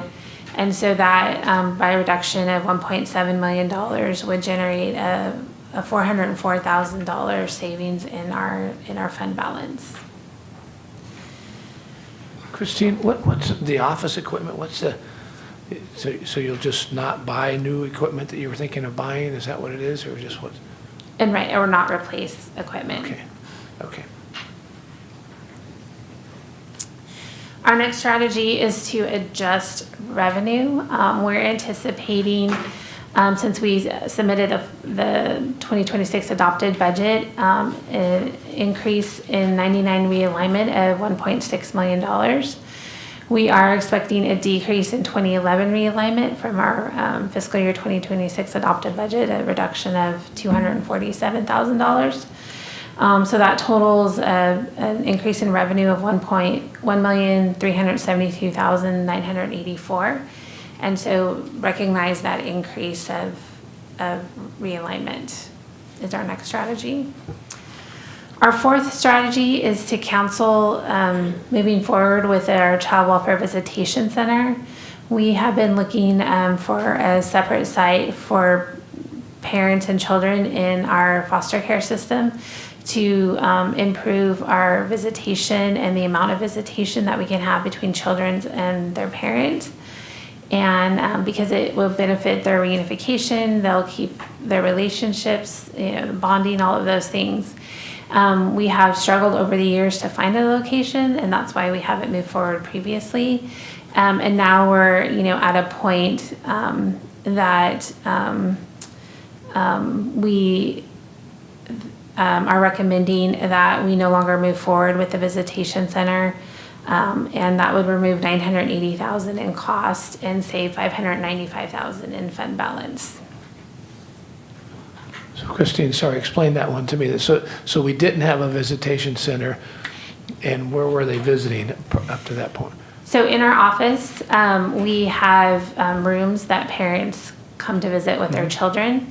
Depending over the years, our number of youth in foster care have risen, and we didn't have adequate space for children to visit with their parents, as well as it's like going to a room that's not necessarily warm and inviting and kid-friendly and things. So we have space in our building. Fast forward now to this past fiscal year, actually since 2020, the number of youth in foster care has been decreasing. So the pressures of having enough space have decreased. And so we do have the space, and we could continue on with what we've been doing. Okay, thank you. So the summary is we have a gap in between our adopted budget and the amount of general fund available of $5.2 million. The four strategies I just shared with you would resolve $2.9 million of that $5.2 million. And so we still have a gap of $2.3 million that we need to figure out. Our plan is to return with updates at the first quarter to share how we're going to fix that gap. Some of our ongoing analysis areas is in two of our programs. So CalFresh, currently we have a $1.6 million exposure, meaning we need local or funds we can use as local match to match state and federal funding. And Child Welfare Services has a $700,000 exposure. We also are analyzing there are impacts due to federal changes through HR 1 that is requiring adults with no dependent children under the age of 14 for work requirements starting in February of 2026.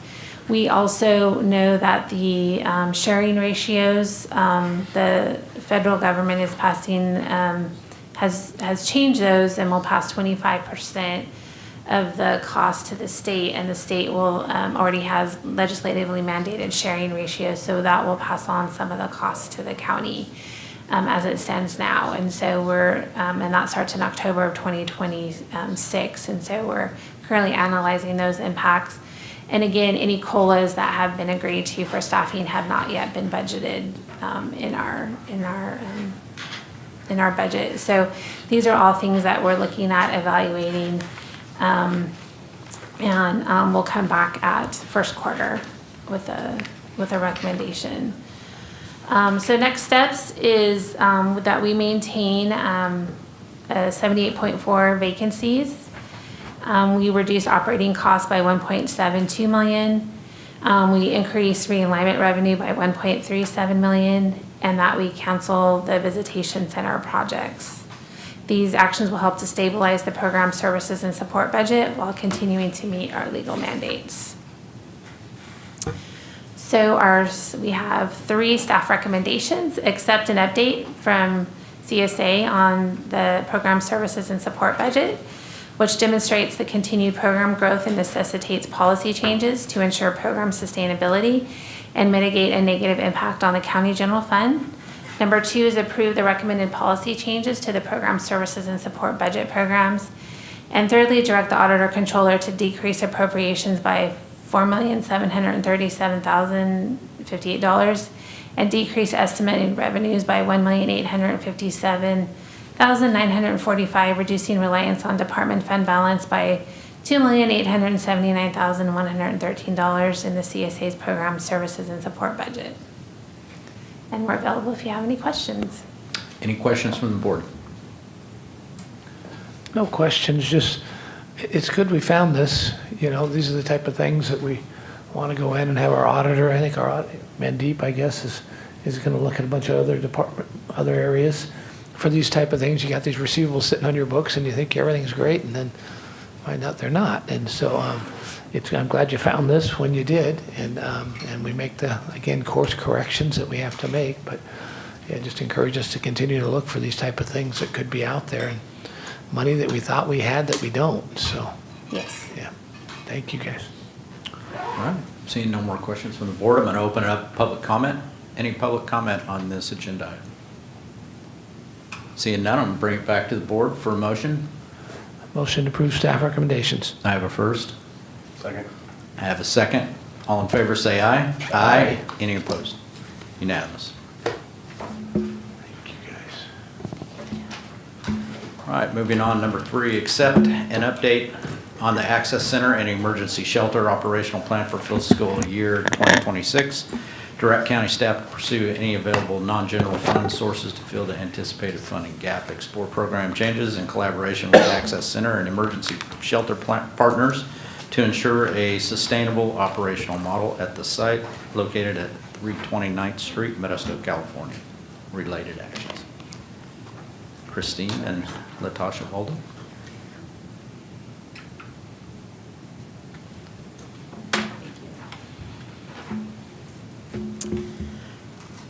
So I am here today with Latasha Walden, who's our Assistant Director over Housing and Homeless Services Division. We are here today to provide the update on the Access Center and Emergency Shelter, better known as ACES. For anyone not familiar with ACES, it's the only low barrier shelter in Stanislaus County. It's located on 9th Street as part of the Salvation Army complex. One of the things about this one that's specific, it's a low barrier shelter, but what's the only one that is in Stanislaus County is the only one that allows guests to bring their pets, stay with their partners, and bring their possessions. I do want to share that the attachment for the funding history that was attached to the board item was incorrect. So copies are available with the clerk of the board, as well as it'll be posted after this meeting with the other documents. So I'm going to turn it over to Latasha to talk about the history. Good afternoon. As a quick review, I thought it was going to be a lot more packed in here, but in December 2018, you declared a shelter crisis in response to a federal ruling by the Ninth Circuit of Appeals that a no camping law could not be enforced if there were not adequate shelter space. Amongst other decisions, this allowed the county to accept the Homeless Emergency Aid Program, commonly known as HEAP funding, to provide immediate emergency assistance to people who were unhoused. By February 2019, you authorized the Chief Executive Office to negotiate a 5-year agreement with the Salvation Army and City of Modesto to formalize the collaboration to develop a long-term plan to create a sustainable system of care for people experiencing homelessness. The soon-to-be Salvation Army Administrative Office and the County Homeless Navigation Center, now called the Access Center.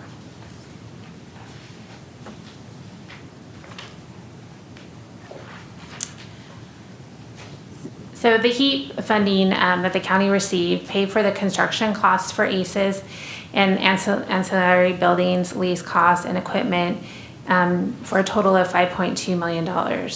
ACES includes 182 beds, bathroom facilities, storage rooms for guest possessions, laundry facilities, and office space for case managers.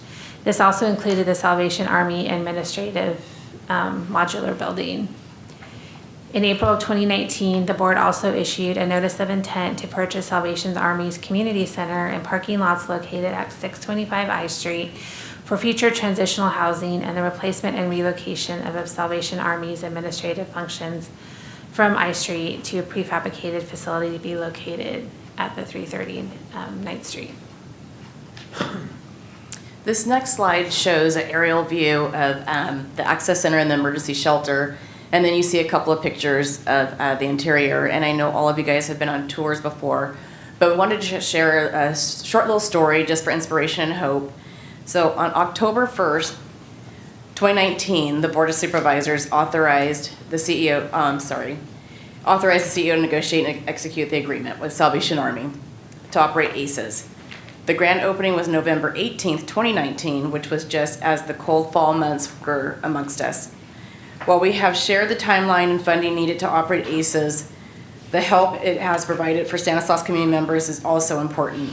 We wanted to share a success story from one of the original guests at ACEs, and we renamed the person for this story. So Mark and his spouse have faced years of struggle since 2015. They've experienced homelessness starting at Modesto Outdoor Emergency Shelter, better known as MOES, then moving to ACEs, and even spending time in jail. Life on the streets and in shelter was full of uncertainty. They never knew where they would sleep, when their next meal would come from, or how they would make it through the day. On top of that, they battled substance use, which made everything feel even harder. They made a choice, that changed everything for them. They decided to get clean and fully commit to their recovery. They started attending separate treatment programs, taking one day at a time, and slowly building hope for a better future. Their chance for a fresh start came in an unexpected way. They reconnected with their landlord, and they rented from him years ago. Instead of turning them away because of their past, the landlord saw their determination, offered them a second chance. The housing assessment team supported the clients by covering the move-in costs, gathering necessary information, verifying the rental details. With this support, Mark and his spouse were finally able to secure a safe place to call home. Moving into that apartment was more than just getting out of shelters and streets. It was a new beginning. For the first time in years, Mark and his spouse had a space that felt like theirs, a place where they could rest, feel safe, and focus on recovery. With this stability, they can manage Mark's SSI income effectively, maintain their sobriety, and start rebuilding their life together. This story is a testament to resilience, determination, and the power of kindness. Mark and his spouse show us that even after years of struggle, second chances can lead to real, lasting change. And that home is not just a place, but a foundation for hope, healing, and a brighter future. So I just wanted to share that because oftentimes in housing homeless, we're dealing with the administrative, the fiscal side, the data, and just wanted to kind of bring the human aspect to it. And on this next slide, the Access Center and Emergency Shelter, it just has like all the different icons of the services that are offered, but since ACES open, Salvation Army has provided its guests with safe and secure shelter, service along with case management services to hopefully move to transitional or permanent housing. One of the first icons that you see there, the supportive services, it goes exactly with the story that we just told and what our HAT team actually does, supportive services. Essential resources, the Access Center, which can connect with different organizations. They could do a lot of the work themselves, but they have those connections within the Access Center. When you guys opened it, it was the one-stop shop, and it still is. And then the case management, I think, is huge, and that's one of the things that's always not overlooked, but everybody has their own interpretation of case management. But in this case, it helps clients identify and address critical needs, finding safe shelter, assessing their mental health services, which we have on site, and then being goal-oriented. The process involves setting and working towards individual goals with the client. Often is the focus on securing and maintaining permanent housing. And with that, I'm going to turn over to Christine. So one of the important pieces of data that we look at is the number of unique clients that were served by ACEs. You'll see starting in their first year of fiscal year 2020, they served 260 individual people. And then by fiscal year 2025, it's increased to 512. So over the 6 years, that's a total of about 2,800 people. Some clients have stayed there a long time, and some have stayed or come and visited repeatedly over their time of being unhoused. All right, so we have some demographics on here, the next, I think, 3 slides that we wanted to go over because we thought they were significant. As you can see in the first one where it talks about age, the senior population is significant at 95 people, and the numbers are even more concerning with the number of clients with mental health disorders in one of the other boxes there. The disorders at 48%, chronic health conditions 54%, and then you have drug disorders and developmental disabilities both come in at 18%.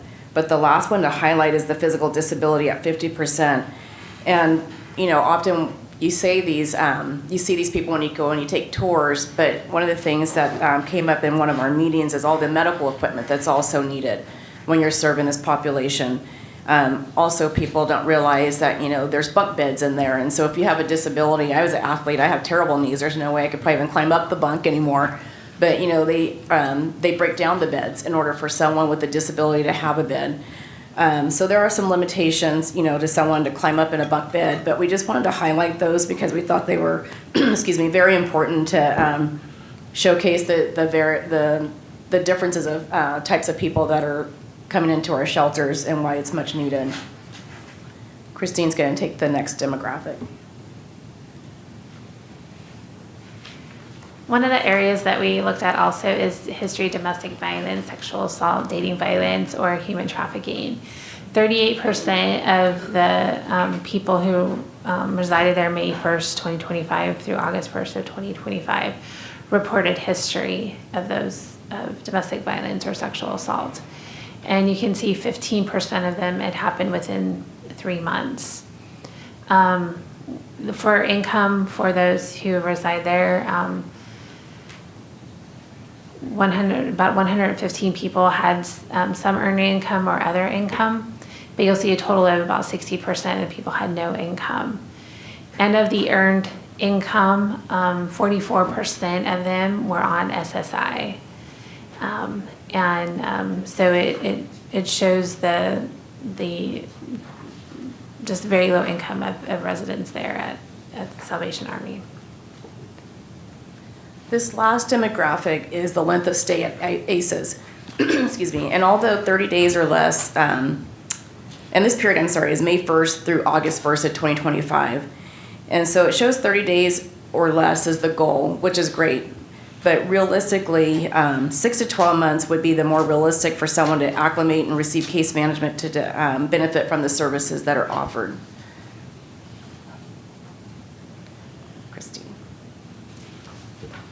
We're now going to move into some of the funding strategies and challenges that we've had with ACEs since its inception.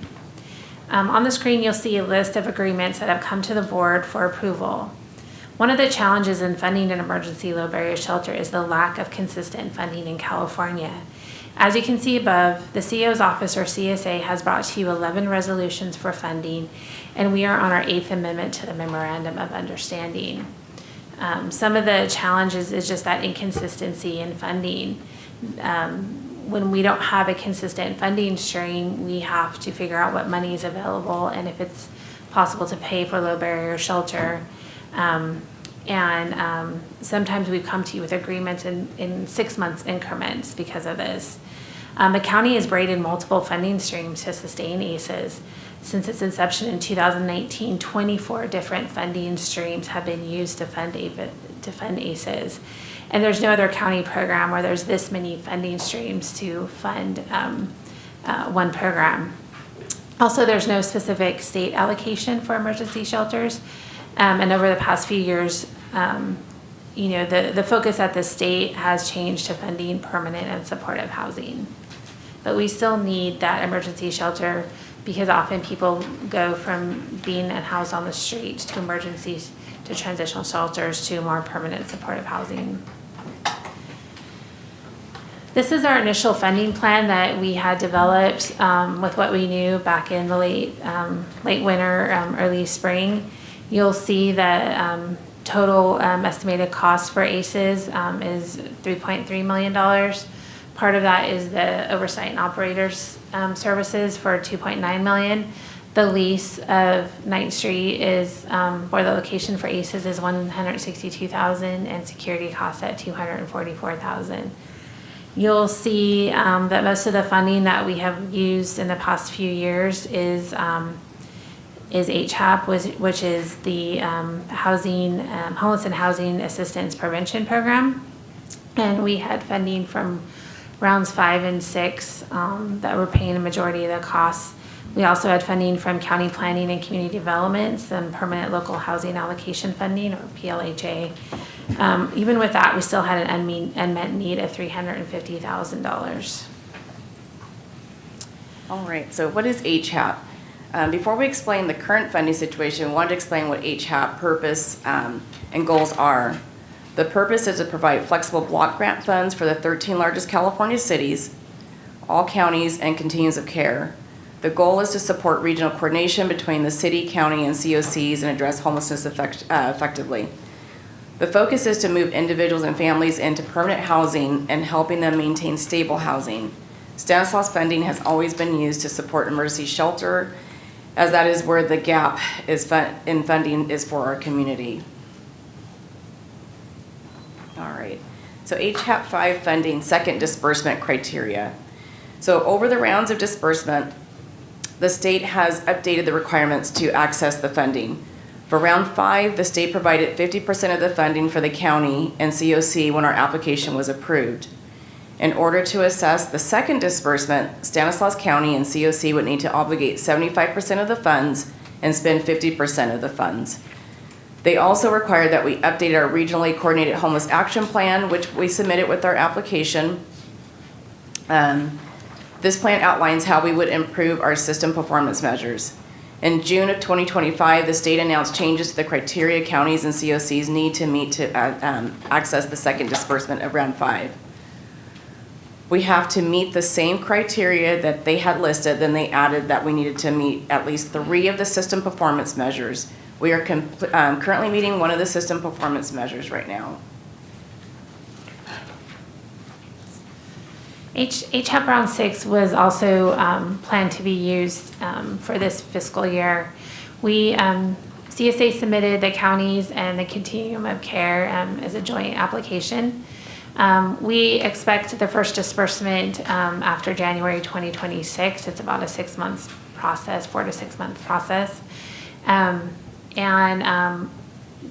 of the things we knew at the time of application is there is updated criteria to access the HAP round 6 second disbursement.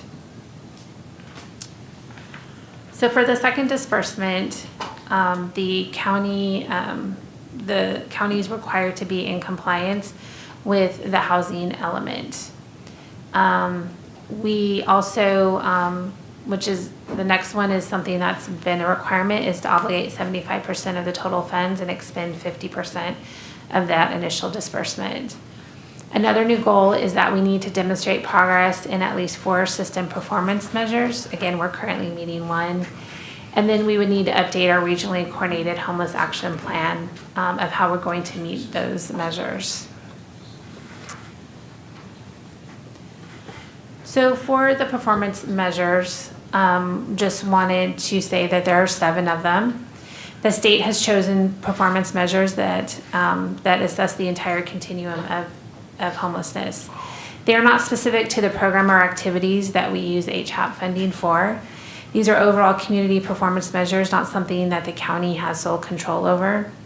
Technical assistance has been made available for regions to help improve their performance measures, and which we have already requested as we need to be meeting to access round 5 second disbursement. We need to meet 3, and round 6 we need to be meeting 4 of these performance measures. So I present to you our kind of updated funding sources as we know today. Again, the total estimated cost is still the $3.3 million. We know that we will receive the first disbursement, and so we have income from there, or revenue from there, of $315,000. We have funding from past rounds of HAP that we received from CSOC, which is our county's COC, that went to all shelters, and so we have around $11,000 from there. Salvation Army also did a presentation to our local COC on September 18th, and they approved $600,000 of their round 6 first disbursement to go towards ACEs. In addition, we have the $600,000 from county PLHA funding for a total of funds that we know we have of $1.5 million. We anticipate that the $1.5 million based on actual amounts spent in this contract by Salvation Army, that would get us through December of 2026. We did receive some good news from the state last week in regards to what is required to meet the round 5 second disbursement. They have expanded their criteria. So if we're not able to meet the 3 performance measures, we can accept technical assistance in lieu of meeting the 3 performance measures. And so we believe that we would be able then to access the $930,000 to use in this fiscal year. One of the areas though that they did add, and we don't have clarification on what this means, and they weren't able to meet with us in the few days prior to this meeting today, is it does say that the grantee may also be required to limit the allowable uses of these program funds. And so we need to find out more what that means, but we don't have that information for you today. The other yellow area, which is funds we're anticipating, is there's a redistribution of some county PLHA funding, approximately $70,000. And so with the addition of round 5 and the county PLHA, we believe that that would get us through April 2026. And so we still have a funding shortfall of around $800,000. But for sure, we have the funding through December, and we believe that we will have the funding through April as far as what we know now. And so what's next for ACEs? We're continuing to look for funding to go through for fiscal year 2026. We have been collaborating with the CEO's office, the City of Modesto, Behavioral Health and Recovery Services, Planning and Community Development, and Salvation Army to look at what funding or models are available for this fiscal year. We also know that we need to look into the future, as there is no funding for emergency shelters. HAP funding that we have been using each year to put towards our emergency shelter is not sustainable, meaning there was no HAP funding for this fiscal year. And then next fiscal year, the legislature has supported around 7, but it's 50% of the funds that have been available from the first 6 rounds. And so we are working to to develop a more sustainable plan to hopefully begin on July 1st. And how we're doing that is Salvation Army is researching models that they've been successful in. They run emergency shelters, throughout the nation, and so they're looking for models that have been sustainable and think will work well here in our community. We also are working with our local expertise to develop models that also will continue to serve our in-house population that need the most support. So our recommendations today are to accept our comprehensive update of the operations for ACEs located at 320 9th Street, to direct county staff from the CEO's office, Community Service Agency, Behavioral Health and Recovery Services, and Planning and Community Development in collaboration with the City of Modesto and the Salvation Army to pursue all available non-general fund sources appropriate to fill the anticipated funding gap in the current fiscal year and explore necessary program changes to ensure shelter services offered at the site are provided within available funding. Number 3 is to direct county staff to return to the Board of Supervisors with an update no later than January of 2026 on the status of work to ensure a sustainable operations model for ACEs.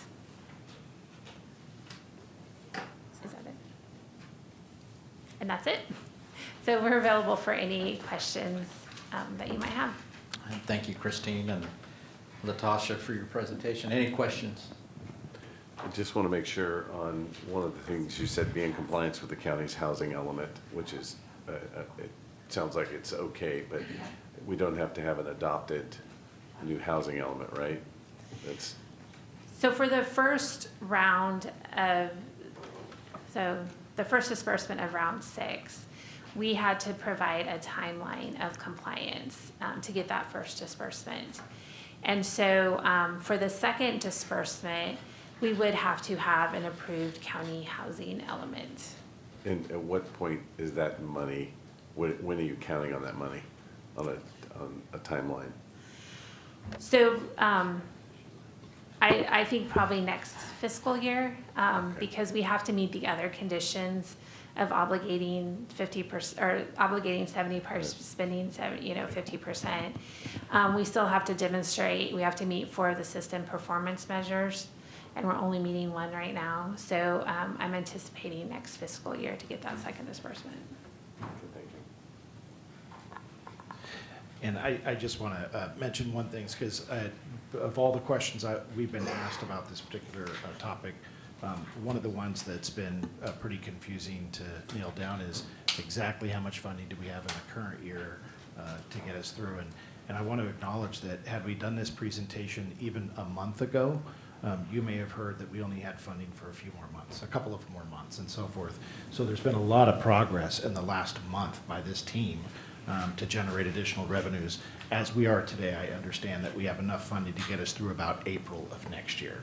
In April of this fiscal year, basically April 2026. So I'm just confirming that's where we are as of today, and that we're working hard, as the staff mentioned, to get us through at least the end of this fiscal year so that we can try to look towards some kind of a new model going forward. Thank you guys for the update on this. So we're going to figure this out one way or another. I know we'll figure out a way to make this continue to work. And I see Eric sitting out there, Eric Alvarez. I know City Modesto, we're going to work with, Modesto's been, oh, is that not Eric? I thought that was Eric. Okay. So Eric, I thought Eric was here earlier, but we're going to work with City Modesto, besides Eric being here or not. We're going to work with City of Modesto to figure this out. Modesto has been a good partner in this, so we want to continue to work with them to make this work. I know we talked about this in the briefing a little bit, about the Salvation Army and them doing billing through CalAIM, right? Where do we stand on that? So yes, they've been approved for rehabilitation and housing navigation. They have applied for a path-sighted grant that would give them the technical assistance, funding for technical assistance, and to hire the staff to provide those services.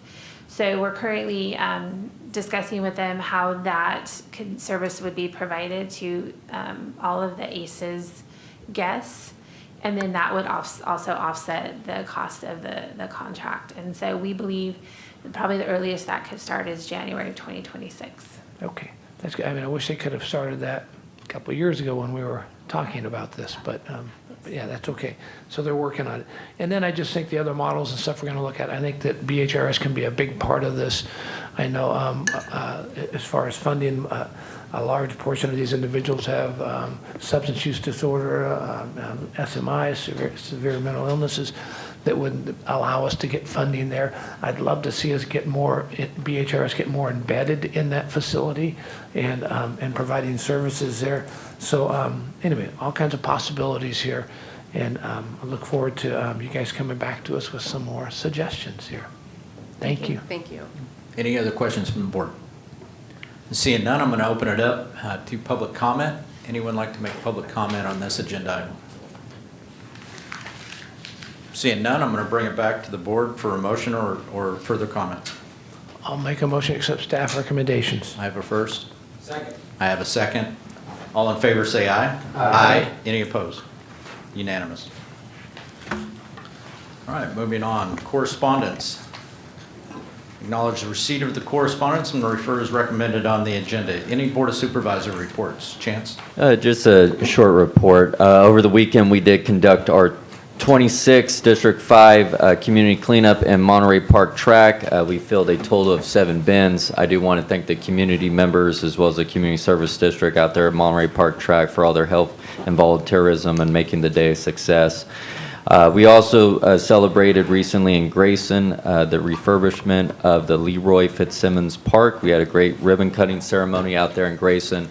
I do want to thank Tara Chumley and our incredible Parks and Rec staff for that. And then tomorrow, myself and Supervisor Withrow will be out in Wesley at Yamamoto Farms, and we will be having a Ag Day event, if you will, little town hall with some of our agricultural folks at Yamamoto Farms, and we will be partnering with Assemblymember Juan Alanis, who was here earlier today, so we look forward to engaging with him, as well as some of our department heads. I know Commissioner Linda Pinfold, as well as Mr. Lehman and Mr. Koss-Levy will be out there as well. So it should be a good day in Wesley tomorrow. And thanks, Terry, for joining us. Any other reports? Just a couple. Times about 4 times I got to represent the board. One at ribbon cutting at Hope Village in Riverbank.